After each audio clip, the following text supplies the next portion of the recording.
Welcome to Asamanya Ordinary People in Ordinate Journey.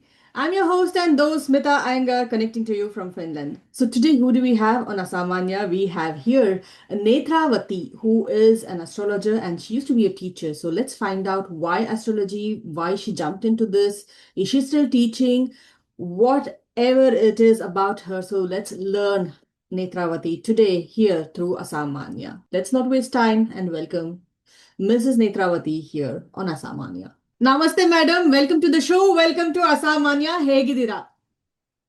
ನಾನ್ ತುಂಬಾ ಚೆನ್ನಾಗಿದ್ದೀನಿ. ನೀವು ಚೆನ್ನಾಗಿದ್ದೀರಾ? ಎಸ್ ಮೇಡಮ್, ನಿಮ್ಮ ಹತ್ರ ಮಾತಾಡ್ತಾ ಬಹಳ ಖುಷಿ ಆಗ್ತಾ ಇದೆ. ಸೊ ನಾನೀಗ ಆಕ್ಚುಲಿ ನೋಡ್ತಾ ಇರೋರಿಗೆ ನಾನು ಹೇಳ್ದೆ ನೀವು ಒಬ್ರು ಟೀಚರ್ ಅಂಡ್ ಹೀಗೆ ಆಸ್ಟ್ರಾಲಜಿನಲ್ಲಿದ್ದೀರಾ, ಇವಾಗ ಯೂಟ್ಯೂಬ್ ವಿಡಿಯೋಸ್ ಮಾಡ್ತಾ ಇದ್ದೀರಾ ಅಂತ. ಸೊ ಇದನ್ನ ಬಿಟ್ಟು ನೇತ್ರಾವತಿ ಅವರು ಯಾರು ಅಂತ ಕೇಳಿದಾಗ ನಿಮ್ಮ ಬಾಯಿಂದ ಏನು ಆನ್ಸರ್ ಬರುತ್ತೆ? ನೇತ್ರಾವತಿ ಯಾರು ಅಂತಂದ್ರೆ ನೇತ್ರಾವತಿ ಅಷ್ಟೇ. ನನ್ನನ್ನು ನಾನು ಕಂಡ್ಕೊಳ್ಳೋದ್ರಲ್ಲೇ ಇಷ್ಟು ವರ್ಷ ಆಗೋಯ್ತು. ಅವಾಗ ಅದೇ ಒಂದೊಂದು ವಯಸ್ಸಲ್ಲಿ ಒಂದೊಂದು ಆಸೆಗಳಿರುತ್ತೆ. ಟೀಚರ್ ಆಗ್ಬೇಕು ಅಂತ ತುಂಬಾ ಚಿಕ್ಕ ವಯಸ್ಸಲ್ಲಿ ಅನ್ಕೊಂಡಿದ್ದು. ಸೊ ಅದರಂತೆ ನಾನು ಟೀಚರೇ ಆಗಿದ್ದು. ಅದಾದ್ಮೇಲೆ ಜ್ಯೋತಿಷ್ಯ ನನ್ನ ಎಳ್ಕೊಂಡ್ ಬಂದ್ಬಿಡ್ತು. ಆ ವೃತ್ತಿಯಿಂದ ಹೊರಗಡೆ ಕರ್ಕೊಂಡ್ ಬಂದ್ಬಿಡ್ತು ಜ್ಯೋತಿಷ್ಯ. ಈಗ ಎಲ್ಲವೂ ನನ್ಗೆ ಜ್ಯೋತಿಷ್ಯನೇ ಆಗಿದೆ. ಹಾಗಂತ ನಾನು ಜ್ಯೋತಿಷ್ಯ ವಿದ್ವಾನ್ ಅಂತಾನು ಅಷ್ಟೊಂದು ಹೆಮ್ಮೆಯಿಂದ ಹೇಳ್ಕೊಳಕ್ ಇಷ್ಟಪಡಲ್ಲ. ಯಾಕಂದ್ರೆ ಜ್ಯೋತಿಷ್ಯ ಅನ್ನೋದು ನಾವ್ ಎಷ್ಟು ಕಲ್ತ್ರು ಇದೆ. ಹಾಗಾಗಿ ನಾ ಇನ್ನೂ ಕಲಿತಿದ್ದೀನಿ ಅಂತ ಹೇಳಕ್ ಇಷ್ಟಪಡ್ತೀನಿ ಅಷ್ಟೇ. ನೇತ್ರಾವತಿ ಅಷ್ಟೇ, ನಾನು ಸಿಂಪಲ್. ಓಕೆ ಮೇಡಮ್, ಆಕ್ಚುಲಿ ಇವಾಗ ನಿಮ್ ಬಗ್ಗೆ ಇನ್ನ ತಿಳ್ಕೊಳ್ಬೇಕು ಅಂತ ಹೇಳಿದ್ರೆ, ಈಗ ನೀವು ಹೇಳಿದ್ರಿ ಜ್ಯೋತಿಷ್ಯ ನಿಮ್ಮನ್ನ ಟೀಚರ್ ಇಂದ ಆಚೆ ಕರ್ಕೊಂಡು ಬಂದು ನೀವು ಈಗ ಜ್ಯೋತಿಷ್ಯನ ಕಲಿತಾ ಇದ್ದೀರಾ ಇನ್ನ ಅಂತ ಹೇಳ್ತಾ ಇದ್ದೀರಾ. ಬಟ್ ಈ ಒಂದು ಬದಲಾವಣೆ ಆಗಿದ್ದಾದ್ರೂ ಯಾತಕ್ಕೆ? ಅಂದ್ರೆ ನಿಮ್ಮ ಲೈಫಲ್ಲಿ ಯಾವ್ದಾದ್ರು ಇನ್ಸಿಡೆಂಟ್ ನಡೀತಾ ಈ ರೀತಿಯಾಗಿ ಜ್ಯೋತಿಷ್ಯ ಕಲಿಬೇಕು ಅಂತ, ಅಥವಾ ಮುಂಚಿನನೇ ಏನಾದ್ರು ಇಂಟ್ರೆಸ್ಟ್ ಇದ್ದು ನೀವು ಅದನ್ನ ಕಲಿಯಕ್ ಶುರು ಮಾಡಿದ್ರೆ ಹೇಗಾಯ್ತು ಇದು? ಇಲ್ಲ, ಇಂಟ್ರೆಸ್ಟ್ ಎಲ್ಲ ಇರ್ಲಿಲ್ಲ. ಆಕ್ಚುಲ್ ಆಗಿ ನಾನು ದೇವರನ್ನೇ ನಂಬ್ತಿರ್ಲಿಲ್ಲ ಟೈಮಲ್ಲಿ. ಯಾಕಂದ್ರೆ ನಮ್ಮ ತಂದೆ ಕಡೆ ಬ್ಯಾಕ್ ಗ್ರೌಂಡ್ ಅಲ್ಲಿ ಈ ಜ್ಯೋತಿಷ್ಯ, ದೇವ್ರು ಇದೆಲ್ಲ ಕಾನ್ಸೆಪ್ಟೇ ಗೊತ್ತಿಲ್ಲ ಅವ್ರಿಗೆ. ಹಳ್ಳಿ ಜನ, ಮುಗ್ಧ ಜನ. ಸೊ ಅದೇ ತರನೇ ನಾನು ಇದ್ದಿದ್ದು. ಒಂದ್ ಸಿಸ್ಟಮ್, ದೇವ್ರು ಇದಾನೆ, ದೇವ್ರಿಗೆ ಕೈ ಮುಗಿಬೇಕು ಅನ್ನೋ ಕಾನ್ಸೆಪ್ಟ್ ನಂಗೆ ಗೊತ್ತಿರ್ಲಿಲ್ಲ. ಬಟ್ ನಮ್ಮಮ್ಮ ಒಂದ್ ಸ್ವಲ್ಪ ಯಾವಾಗಾದ್ರೂ ಈ ಧನುರ್ಮಾಸ ಅದೆಲ್ಲ ಮಾಡುವಾಗ ಜೊತೆ ಕರ್ಕೊಂಡು ಹೋಗ್ತಿದ್ರು. ನಮ್ಗೆ ಏನೋ ಅಷ್ಟೊತ್ತಿಗೆ ಎದ್ದು ಅಮ್ಮನ ಜೊತೆ ಹೋಗೋದಂತ ಸ್ವಲ್ಪ ಖುಷಿ ಅಷ್ಟೇ. ಅದಕ್ಕೋಸ್ಕರ ಹೋಗ್ತಾ ಇದ್ವಿ. ಮತ್ತೆ ಈ ಗಣಪತಿ ಪೂಜೆ ಎಲ್ಲ ಮಾಡ್ತಿದ್ರು. ಅವಾಗ ಗಣಪತಿ ಕೂರಿಸ್ತಿದ್ರಲ್ವಾ, 21 ಗಣಪತಿಗೆ ಅಕ್ಷತೆ ಹಾಕೋದು ಅಂತಂದ್ರೆ ಅದು ಭಕ್ತಿ ಅಂತ ಇರ್ಲಿಲ್ಲ. ಏನೋ ಎಲ್ಲ ಡ್ರೆಸ್ ಮಾಡ್ಕೊಂಡು ಓಡಾಡೋದು ಅಂದ್ರೆ ಖುಷಿ ಅಷ್ಟೇ. ಆತರ ಇದ್ದಿದ್ರಿಂದ ದೇವ್ರ ಮೇಲೆ ಭಕ್ತಿ ಅನ್ನೋದು ಇರ್ಲಿಲ್ಲ ನನಗೆ. ಬಟ್ ಮದ್ವೆ ಆದ್ಮೇಲೆ ಕೆಲವೊಂದು ಸನ್ನಿವೇಶಗಳಲ್ಲಿ ಈಗ ಜ್ಯೋತಿಷಿ ಅಂತ ಬೋರ್ಡ್ ಹಾಕೊಂಡಿರ್ತಾರಲ್ಲ, ಕೆಲವ್ರ ಹತ್ರ ಜ್ಯೋತಿಷ್ಯ ಕೇಳಕ್ ಹೋದಾಗ ನಿನ್ಗೆ ಕುಜದೋಷ ಇದೆ, ತುಂಬಾ ಸಮಸ್ಯೆ ಆಗತ್ತೆ, ಮ್ಯಾರೇಜ್ ಲೈಫ್ ಅಲ್ಲಿ ನಿನ್ ಗಂಡಂಗ್ ತೊಂದ್ರೆ ಆಗತ್ತೆ, ಈ ತರ ಎಲ್ಲ 2-3 ಕಡೆ ಇದನ್ನೇ ಹೇಳ್ಬಿಟ್ರು. ಬಟ್ ಏನಾಗತ್ತೆ ಅಂದ್ರೆ ಈ ನೆಗೆಟಿವ್ ನ ಆಕ್ಸೆಪ್ಟ್ ಮಾಡ್ಕೊಳಕ್ಕೆ ನನಗೆ ಇಷ್ಟ ಆಗಲ್ಲ. ನಾನು ಹೇಳುವಾಗ್ಲೂ ಅಷ್ಟೇ ನೆಗೆಟಿವ್ ನ ಹೇಳಲ್ಲ. ಬೇರೆಯವ್ರು ಹೇಳೋ ನೆಗೆಟಿವ್ ನನ್ ಜೀವನಕ್ಕೆ ನಾನು ತಗೊಳಲ್ಲ. ಅವಾಗ್ಲೂ ಪಾಸಿಟಿವ್ ಆಗಿ ಇರೋಕ್ ಇಷ್ಟಪಡ್ತೀನಿ. ಸೊ ಅವಾಗ ನಾನು ಕುಜದೋಷ ಅನ್ನೋದ್ರ ಬಗ್ಗೆನೆ ಓದಕ್ಕೆ ಒಂದ್ ಪುಸ್ತಕ ತಗೊಂಡ್ ಓದಕ್ ಶುರು ಮಾಡ್ದೆ. ಅದೇನೋ ಓದ್ತಾ ಆಸಕ್ತಿ ಬಂದ್ಬಿಡ್ತು. ಓದಕ್ ಶುರು ಮಾಡ್ದಾಗ ಗೊತ್ತಾಯ್ತು ಜ್ಯೋತಿಷ್ಯ, ದೇವ್ರು ಇದೆಲ್ಲ ಒಂದಕ್ಕೊಂದು ಲಿಂಕ್ ಇದೆ ಅನ್ನೋ ರೀತಿಯಲ್ಲಿ. ಆಗ ಸ್ವಲ್ಪ ದೇವ್ರು ಪೂಜೆ ಪುನಸ್ಕಾರ ಮಾಡೋದು, ದೇವಸ್ಥಾನಗಳಿಗೆ ತುಂಬಾ ತಿರುಗ್ತಾ ಇದೆ, ಅಕ್ಕಪಕ್ಕದಲ್ಲಿರೋ ದೇವಸ್ಥಾನಗಳಿಗೆ ಹೋಗೋದು, ನಿಂಬೆ ಹಣ್ಣಿನ ದೀಪ ಹಚ್ಚೋದು, ಇದೆಲ್ಲ ಮಾಡ್ತಾ ಇದ್ದೆ. ವಿಶೇಷವಾದ ಆರಾಧನೆ ಅಂತ ಅಂದ್ರೆ ಅದ್ರ ಬಗ್ಗೆ ನಂಗೆ ಏನು ಗೊತ್ತಿಲ್ಲ. ಯಾಕಂದ್ರೆ ಬ್ಯಾಕ್ ಗ್ರೌಂಡ್ ಇಲ್ಲ, ಯಾವ್ದ್ರ ಬಗ್ಗೆನೂ ಗೊತ್ತಿಲ್ಲ. ಹಿಂಗೆ ಯಾರೋ ಒಬ್ರು ಹೇಳ್ತಾರೆ ಇದನ್ ಮಾಡಿ ಅದನ್ ಮಾಡಿ, ಎಲ್ಲದೂ ಮಾಡೋದು. ಈ ಮಂತ್ರ ಹೇಳ್ಕೊಳ್ಳಿ ಅಂದ್ರೆ ಹೇಳೋದು, ಈ ದೇವಿ ಮಹಾತ್ಮೆ ಓದಿ ಒಳ್ಳೇದಾಗತ್ತೆ ಅಂತ ನನ್ನ ಫ್ರೆಂಡ್ ಒಬ್ಳು ಹೇಳಿದ್ರು. ಅದು ಓದಕ್ ಶುರು ಮಾಡ್ದೆ.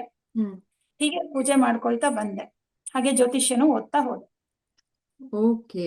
ಸೊ ಇವಾಗ ನೀವು ಒಂದು ಮಾತು ಹೇಳಿದ್ರಿ ಕುಜದೋಷ ಅಂತಂದ್ರೆ ಏನಿದು ಆಕ್ಚುಲಿ ಕುಜದೋಷ? ಇದು ಬಹಳಷ್ಟು ಜನದ ಬಾಯಲ್ಲಿ ಕೇಳಿದೀನಿ. ಒಂಥರ ತುಂಬಾ ಮದ್ವೆ ಮಾಡ್ಬೇಕು ಅಂತ ತಗೊಂಡ್ರೆ ಸಾಕು, ಹುಡುಗನ ಕುಜದೋಷ ಇದೆ, ಹುಡುಗಿ ಕುಜದೋಷ ಇದೆ, ಇವರಿಬ್ರು ಚೆನ್ನಾಗಿರೋದಿಲ್ಲ, ಇನ್ನೇನೋ ಆಗತ್ತೆ, ಮತ್ತೊಂದಾಗತ್ತೆ. ಸೊ ಏನಿದು ಕುಜದೋಷ ಅಂದ್ರೆ ಏನು? ಆಕ್ಚುಲಿ ಕುಜದೋಷ ಅಂತಂದ್ರೆ, ಕುಜ ಅಂದ್ರೆ ಮಂಗಳ. ಈ ಮಂಗಳನ ಹುಟ್ಟೆ ಒಂದು ಡಿಫ್ರೆಂಟ್. ಏನಪ್ಪಾ ಅಂದ್ರೆ ಸತಿಯನ್ನ ಕಳ್ಕೊಂಡಾಗ ಈಶ್ವರ ತುಂಬಾ ವಿರಹದಲ್ಲಿ ದುಃಖದಲ್ಲಿ ಇದ್ದಾಗ ಅವನ ಬೆವರಿನ ಹನಿ ಭೂಮಿಗೆ ಬಿದ್ದು ಅಲ್ಲಿ ಒಂದು ಶಿಶು ಹುಟ್ಟತ್ತೆ. ಆ ಶಿಶುವೆ ಮುಂದೆ ಭೌಮ ಅಂದ್ರೆ ಮಂಗಳ ಎಂಬ ಗ್ರಹವಾಗಿ ಆ ಒಂದು ಮಗುವನ್ನ ಪೃಥ್ವಿ ಮಾತೆ ಸಲಹುತ್ತಾಳೆ. ಅದಕ್ಕೆ ಅವನನ್ನ ಭೂಮಿ ಪುತ್ರ ಅಂತ ಹೇಳ್ತಾರೆ. ನಿಮ್ಗೆ ಗೊತ್ತಿರ್ಬೋದು, ಇದಕ್ಕಾಗಿ ಮಂಗಳ ಗ್ರಹ ಸ್ವಲ್ಪ ಭೂಮಿಯನ್ನೇ ಹೋಲುತ್ತೆ, ಕೆಂಪು ಮಣ್ಣಿದೆ ಅಲ್ಲಿ ಅಂತ ಹೇಳ್ತಾರಲ್ವಾ, ಹೌದು. ಭೂಮಿಯ ಹೋಲಿಕೆ, ಭೂಮಿ ಪುತ್ರ ಆಗಿರೋದ್ರಿಂದ ಅದೇ ತರ. ಈ ಮಂಗಳ ಗ್ರಹ ಶಿವನ ಅಂಶವಾಗಿರೋದ್ರಿಂದ ಶುಭ ಕಾರ್ಯಗಳು ಅಂತಂದಾಗ ಮಂಗಳ ತುಂಬಾ ಇಂಪಾರ್ಟೆಂಟ್. ಮದುವೆ ಅನ್ನೋದು ಶುಭ ಕಾರ್ಯ. ಸೊ ಮಂಗಳ ಏನಾದ್ರು ಜಾತಕದಲ್ಲಿ ಕೆಟ್ಟಿದ್ರೆ ಮಾಂಗಲ್ಯಕ್ಕೆ ದೋಷ ಅಂತ ಹೇಳ್ತಾರೆ. ಸೊ ಅದ್ರ ಪ್ರಕಾರ ಜಾತಕದಲ್ಲಿ ತಗೊಂಡಾಗ ಲಗ್ನದಲ್ಲಿ ಆಗಲಿ 2, 4, 7, 8, 12ನೇ ಮನೆಗಳಲ್ಲಿ ಕುಜ ಇದ್ರೆ ಅದು ಕುಜ ದೋಷ. ಆ ಕುಜನ್ ಜೊತೆ ರಾಹು ಇದ್ರೆ ಜಾಸ್ತಿ ಕುಜ ದೋಷ ಅಂತ ಹೆಣ್ಮಕ್ಳಿಗೆ ವೈವಾಹಿಕ ಜೀವನದಲ್ಲಿ ನೆಮ್ಮದಿ ಇರೋದಿಲ್ಲ, ಬೇಗ ಒಂದು ವಿಧವಾ ಯೋಗ ಬರುವಂತದ್ದು, ಅಥವಾ ಗಂಡ ಹೆಂಡತಿ ದೂರ ಆಗೋದು, ಈ ತರದ್ದೆಲ್ಲ ಜ್ಯೋತಿಷ್ಯದಲ್ಲಿ ಇದೆ. ಆದ್ರೆ ಅದ್ರ ಬಗ್ಗೆ ಪೂರ್ತಿ ತಿಳ್ಕೊಂಡವರು ಯಾರು ನಂಗೆ ಸಿಗ್ಲಿಲ್ಲ. ಸ್ವಲ್ಪ ಅರ್ಧಂಬರ್ಧ ತಿಳ್ಕೊಂಡವರು ನನ್ ಜಾತಕ ನೋಡಿ ಕುಜ ದೋಷ ಅಂತ ಹೇಳ್ತಾ ಇದ್ರು. ನನಗೆ ಲಗ್ನದಲ್ಲಿ ಕುಜ ಇರೋದ್ರಿಂದ ಹಾಗೆ ಹೇಳ್ತಾ ಇದ್ರು. ಬಟ್ ನಾನು ಜ್ಯೋತಿಷ್ಯ ಓದಕ್ ಶುರು ಮಾಡಿದ್ದೇನಪ್ಪಾ, ಶುರು ಮಾಡಿದ್ಮೇಲೆ ಗೊತ್ತಾಯ್ತು ನಂಗೆ ಕುಜದೋಷ ಇಲ್ಲ ಅಂತೇಳಿ. ಲಗ್ನದಲ್ಲಿ ಕುಜನ ಜೊತೆ ಗುರು ಇದ್ದಾಗ 1,00,000 ದೋಷ ಪರಿಹಾರ ಆಗುತ್ತೆ. ನಂಗೆ ಗುರು ಕೂಡ ಇದ್ದಾನೆ. ಅದನ್ನ ಯಾರು ಸರಿಯಾಗಿ ಹೇಳಲಿಲ್ಲ ನನಗೆ. ಬಹುಶಃ ಹೇಳಿದ್ರೆ ಜ್ಯೋತಿಷ್ಯ ಕಲಿತಿರ್ಲಿಲ್ಲ ಅನ್ಸುತ್ತೆ. ಓಕೆ, ನಾ ಇನ್ನೊಂದ್ ಮಾತು ಕೇಳಿದೆ, ಲಗ್ನದಲ್ಲಿ ಗುರು ಇದ್ದವರು ಬಹಳ ಒಳ್ಳೆಯ ಜ್ಯೋತಿಷ್ಯರಾಗ್ತಾರೆ ಅಂತ. ಸೊ ಅದನ್ನ ನೋಡ್ತಾ ಇದೀವಿ ನಾವು ನಿಮ್ಮ ಜಾತಕದ ಪ್ರಕಾರನೂ ನೀವು. ಹೌದು, ಯಾಕಂದ್ರೆ ಗುರು ಎಲ್ಲದರ ಬಗ್ಗೆ ಆಸಕ್ತಿ, ವಿದ್ಯೆ ಅಂತಂದ್ರೆ ಎಲ್ಲಾ ತರದ ವಿದ್ಯೆಗೆ ಆಸಕ್ತಿ ಕೊಡೋನೆ ಗುರು. ಬರೀ ಜ್ಯೋತಿಷ್ಯ ಅಂತಲ್ಲ, ನೀವ್ ಯಾವ್ದೇ ಒಂದು ಸೈನ್ಸ್ ತಗೊಳ್ಳಿ ಅಥವಾ ಎಜುಕೇಶನ್, ಮಕ್ಕಳಿಗೆ ಎಜುಕೇಶನ್ ಅಂತ ತಗೊಂಡ್ರು ಆಸಕ್ತಿ ಫಸ್ಟ್ ಇರ್ಬೇಕು, ಆಮೇಲೆ ಯಾವ ಫೀಲ್ಡ್ ಅಲ್ಲಿ ಹೋಗ್ತಾರೆ ಅಂತೇಳಿ ಆಸಕ್ತಿ ಕೊಡೋನೆ ಗುರು ಆಗಿರ್ತಾನೆ. ಗುರು ಅಂತಂದ್ರೆ ಪ್ರಾಚೀನ ವಿದ್ಯೆಗಳು ಅಂತ ಏನಿದೆ, ವೇದಗಳು, ಜ್ಯೋತಿಷ್ಯ, ಸಂಗೀತ, ಇವುಗಳ ಬಗ್ಗೆ ಆಸಕ್ತಿ ಕೊಡೋನು ಗುರು ಆಗಿರ್ತಾನೆ. ಅವ್ನು ಲಗ್ನದಲ್ಲೇ ಇದ್ದಾನೆ. ಬಟ್ ಆ ಗುರು ಜೊತೆ ಕುಜ ಇದ್ರೆ ಇನ್ನೊಂದ್ ಏನು ಬೆನಿಫಿಟ್ ಅಂದ್ರೆ ಅದನ್ನ ಕಲೀಲೇಬೇಕು ಅನ್ನೋ ಹಠ ಕೊಡ್ತಾನೆ ಕುಜ. ಕಲಿಯೋ ತನಕ ಬಿಡೋದಿಲ್ಲ ಅನ್ನೋ ತರ. ನಾನು ಹಾಗೆ ಒಂದ್ ಪುಸ್ತಕ ತಗೊಂಡ್ರೆ ಅದ್ ಇವತ್ ಮುಗಿಸ್ಲೇಬೇಕು ಅಂತ ಕುತ್ಕೊಂಡ್ಬಿಡ್ತಿದ್ದೆ. PUC ನಲ್ಲಿ ಇಷ್ಟ್ ಚೆನ್ನಾಗಿ ಓದಿದಿದ್ರೆ ನೀನ್ ಒಳ್ಳೆ ರ್ಯಾಂಕ್ ಬರ್ತಿದ್ದೆ, ಅವಾಗ ಓದ್ಲಿಲ್ಲ, ಜಸ್ಟ್ ಪಾಸ್ ಆದೆ ನೋಡಿ, ಇವಾಗ ಬೇಡದಿದ್ದೆಲ್ಲ ಓದ್ತಾ ಕೂತಿದ್ಯಾ ಅಂತ ನಮ್ ತಂದೆ ಹೇಳ್ತಾ ಇದ್ರು. ಆಕ್ಚುಲಿ ಇದು ಒಂದ್ ಕೇಳ್ಬೇಕು ಅನ್ಕೊಂಡೆ, ಮನೆಯವರು ಯಾವ ರೀತಿ ಒಂದು ರಿಯಾಕ್ಷನ್ ಇತ್ತು? ಯಾಕಂದ್ರೆ ಈ ಜ್ಯೋತಿಷ ಕಲಿಯೋದಾಗ್ಲಿ, ಬೇರೆಯವ್ರಿಗೆ ಹೇಳ್ತೀನಿ ಅನ್ನೋದಾಗ್ಲಿ, ಇದನ್ನೆಲ್ಲ ಮಾಡಕ್ ಹೋಯ್ತು, ನಿನ್ ಲೈಫೇ ನಿನಗ್ ಗೊತ್ತಿಲ್ಲ, ಬೇರೆಯವ್ರಿಗೆ ಏನ್ ಹೇಳ್ತೀಯ ಅನ್ನೋ ಒಂದು ಮಾತು ಬರುತ್ತೆ. ಈ ರೀತಿ ನೀವ್ ಕೇಳಿದೀರಾ ಮಾತು? ಅಥವಾ ಒಂಥರ ಏನಂತಾರೆ, ಡಿಸ್ಕರೇಜ್ ಮಾಡಿರೋದುಂಟಾ? ಅಥವಾ ಎನ್ಕರೇಜ್ ಮಾಡಿದ್ರೆ ಇಲ್ಲ ನೀನ್ ಕಲಿ, ನೀನ್ ತುಂಬಾ ಚೆನ್ನಾಗ್ ಮಾಡ್ತಿದ್ಯಾ, ಆ ತರ ಮಾತುಗಳು ಕೇಳ್ಪಟ್ಟಿದ್ದೀರಾ? ಹೇಗಿತ್ತು ಈ ಕಲಿಬೇಕಾದ್ರೆ ಒಂದು ಜರ್ನಿ? ಅಂದ್ರೆ ನಾನು D.Ed ಮುಗಿಸಿದ್ದೆ, ಅದ್ರ ಜೊತೆ ನಾನು ಡಿಗ್ರಿ ಎಕ್ಸಾಮ್ ಅದೆಲ್ಲ ಕಟ್ಟಿದ್ದೆ. ಅದು ಓದ್ತಾನೆ ಜ್ಯೋತಿಷ್ಯನ ಓದ್ತಾ ಇದ್ದೆ. ಸಹಜವಾಗಿ ಮನೇಲಿ ಯಾರು ನನ್ಗೆ ಎನ್ಕರೇಜ್ ಮಾಡ್ಲಿಲ್ಲ, ಯಾಕಂದ್ರೆ ನಮ್ಮ ಒಂದು ಬ್ಯಾಕ್ ಗ್ರೌಂಡ್ ಅದಕ್ಕೆ ತುಂಬಾ ವಿರುದ್ಧವಾದದ್ದು. ನಮ್ ತಂದೆ ಏನಂತಿದ್ರು ಅಂದ್ರೆ, ಇದೆಲ್ಲ ಉಪಯೋಗಕ್ಕೆ ಬಾರದೇ ಇರೋದು, ಜ್ಯೋತಿಷ್ಯ ಎಲ್ಲ ಯಾರು ಹೇಳಲ್ಲ, ಇವಾಗ ಜ್ಯೋತಿಷ್ಯ ನಂಬ್ಕೊಂಡ್ ಹೋಗಲ್ಲ, ಇದೇನಕ್ಕೆ ಓದ್ತೀಯ ಅಂತ. ಮತ್ತೆ ಅಮ್ಮ ಸ್ವಲ್ಪ ತುಂಬಾ ತಮಾಷೆಗೆ ತಗೋತಿದ್ರು. ನಾ ಹೆಂಗೆ ಜ್ಯೋತಿಷ್ಯ ಹೇಳಿ, ಅಮ್ಮ ನೋಡು ಇವತ್ತು ಈ ತರ ಆಗತ್ತೆ ಇವ್ರಿಗೆ ಅಂದ್ರೆ, ಓ ನಿನ್ಗೇನೋ ತಲೆ ಕೆಟ್ಟೋಗಿದೆ ಕಣೆ, ಏನೋ ಓದಿ ಅಂತ ಹೇಳ್ತಾ ಇದ್ರು. ಹಾಗಾಗಿ ಸ್ವಲ್ಪ ಯಾರು ಅಷ್ಟೊಂದೇನು ಎನ್ಕರೇಜ್ ಮಾಡ್ಲಿಲ್ಲ. ಬಟ್ ನಾನು ಓದ್ತಾ ಹೋಗ್ತಾ ಇದ್ದೆ. ಬಟ್ ಓದುವಾಗ್ಲೇನೆ ಅಕ್ಕಪಕ್ಕದಲ್ಲಿ ಕೆಲವರಿಗೆ ಕೆಲವೊಂದು ಸನ್ನಿವೇಶಗಳನ್ನ ನಾನೇ ಹೀಗಾಗತ್ತೆ ಅಂತ ಹೇಳ್ತಾ ಇದ್ದೆ. ಅದು ಹಾಗೆ ಆಗ್ತಿದ್ರಿಂದ ಅಕ್ಕಪಕ್ಕದವ್ರು ಅವ್ರಾಗೆ ಕೇಳೋಕ್ ಶುರು ಮಾಡಿದ್ರು. ಅದು ನಮ್ ತಂದೆ ತಾಯಿಗೆ ಶಾಕ್ ಆಯ್ತು. ಅಲ್ಲಿ ಏನೋ ಬಿಡು, ಒಂದ್ 4 ಕಾಸು ಬರುತ್ತಲ್ಲ, ಉಪಯೋಗ ಆಗತ್ತೆ, ಓದ್ಕೊ ಅಂತ ಹೇಳಿದ್ರು. ಓಕೆ. ಬಟ್ ನೀವು ಟೀಚರ್ ಆಗಿದ್ದ ಒಂದು ಟೈಮ್ ನಲ್ಲಿ ಈ ಜ್ಯೋತಿಷ್ಯ ಇರ್ಬೇಕಾದ್ರೆ, ಇವಾಗ ಸ್ಟೂಡೆಂಟ್ಸ್ ಏನಾದ್ರು ಕೇಳ್ತಿದ್ರೆ, ಮ್ಯಾಮ್ ನಾವು ಪಾಸ್ ಆಗ್ತೀವಾ ಎಕ್ಸಾಮ್ ನಲ್ಲಿ, ನಮ್ ಜಾತಕ ನೋಡಿ ಹೇಳ್ತೀರಾ ಅಂತ, ಆ ರೀತಿ ಏನಾದ್ರು ಸನ್ನಿವೇಶ ಬಂದಿತ್ತ? ಇಲ್ಲ, ನಾನು ಟೀಚರ್ ಆಗಿದ್ದಂತ ಟೈಮ್ ಅಲ್ಲಿ ನಾ ಜ್ಯೋತಿಷ್ಯ ಹೇಳ್ತೀನಿ ಅಂತ ಸ್ಟೂಡೆಂಟ್ಸ್ ಗಳಿಗೆ ಯಾರಿಗೂ ಗೊತ್ತಿರ್ಲಿಲ್ಲ.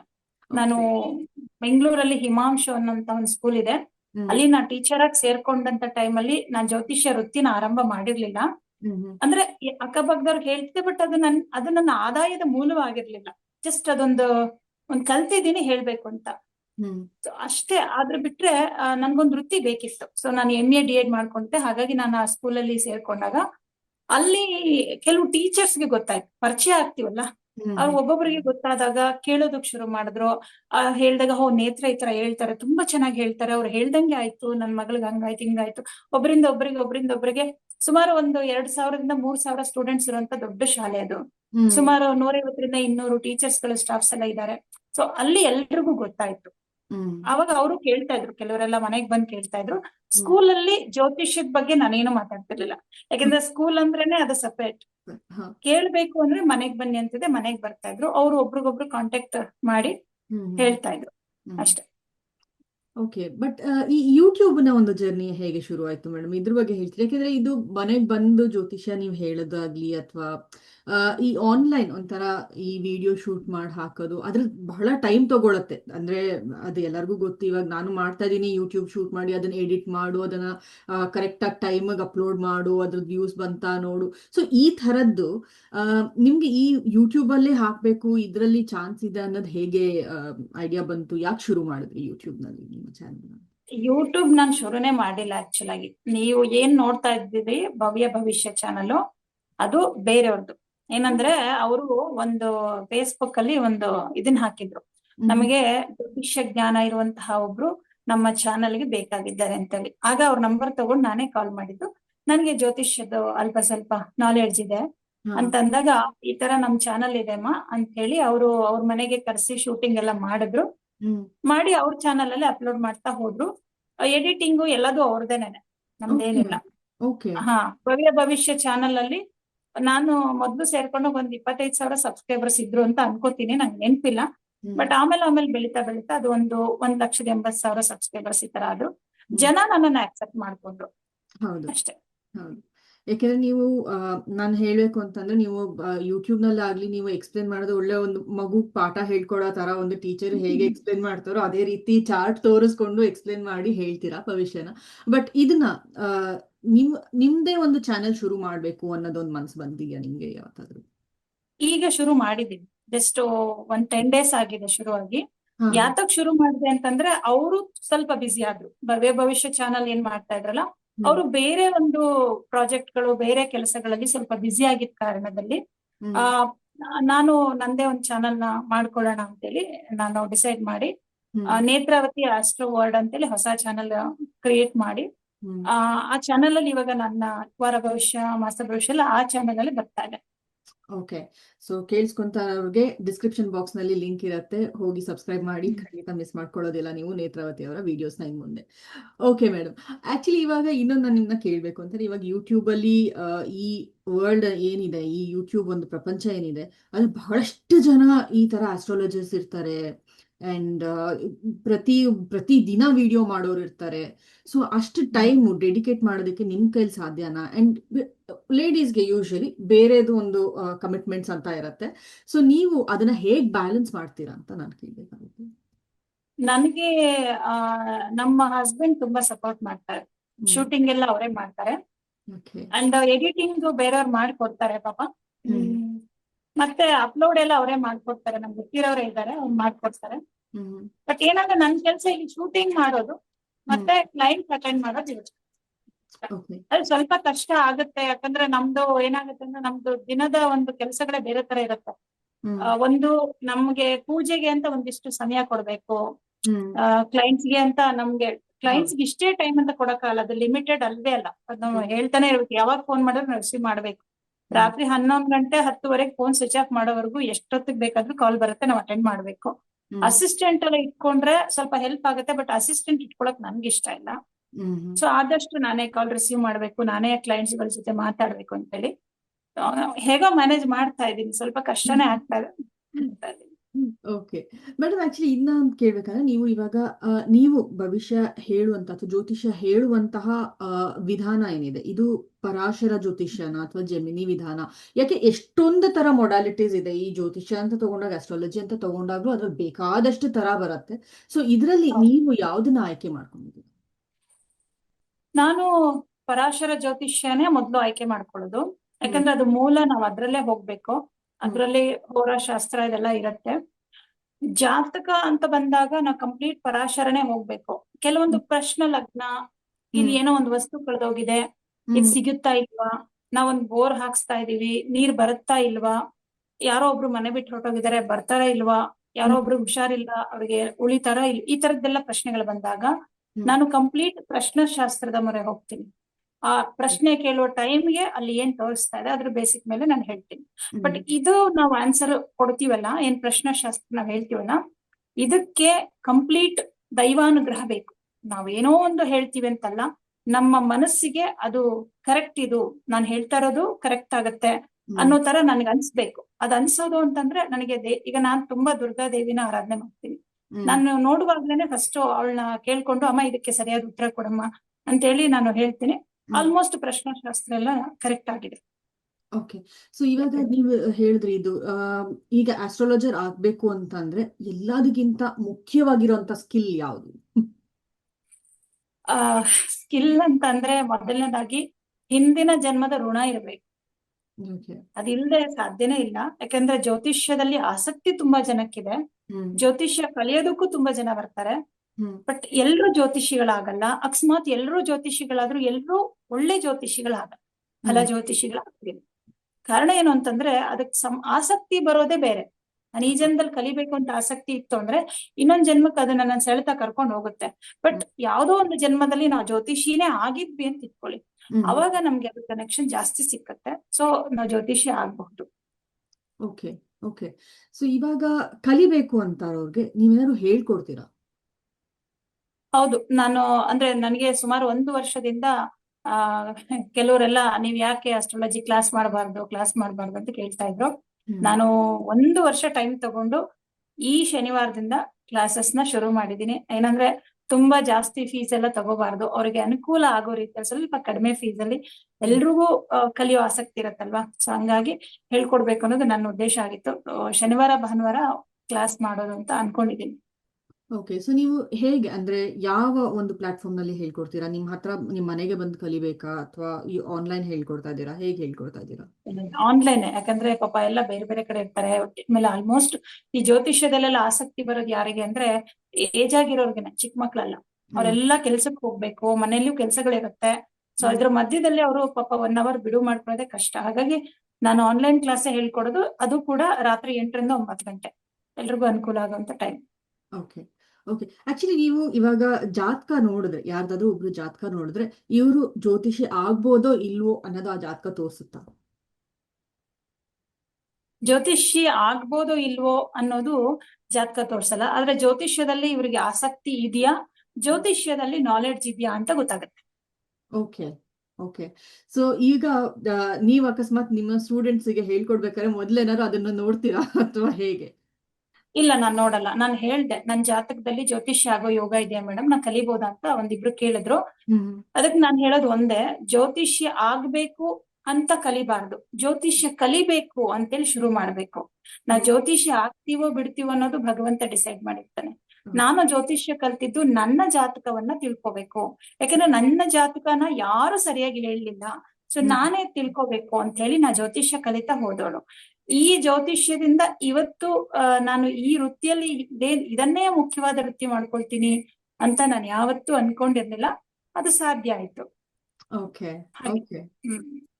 ಬಟ್ ಇವಾಗ ಕೆಲವ್ರು ಹೇಳ್ತಾರಲ್ವಾ, ನಮ್ಮ ಜಾತಕನ ನಾವೇ ನೋಡ್ಕೊಳ್ಳೋದಕ್ ಆಗೋದಿಲ್ಲ, ಎಷ್ಟೇ ಸತಿ ನೋಡ್ಕೊಂಡ್ರು ಬೇರೆ ಹೊಸ ಹೊಸ ವಿಷಯಗಳ ಆಚೆ ಬರುತ್ತೆ, ಎಷ್ಟ್ ಸತಿ ನೋಡ್ಕೊಂಡ್ರು ಕರೆಕ್ಟ್ ಆಗಿರೋ ಪ್ರಿಡಿಕ್ಷನ್ ಮಾಡಕ್ ಆಗೋದಿಲ್ಲ ಅಂತ. ನಿಜಾನ ಅದು?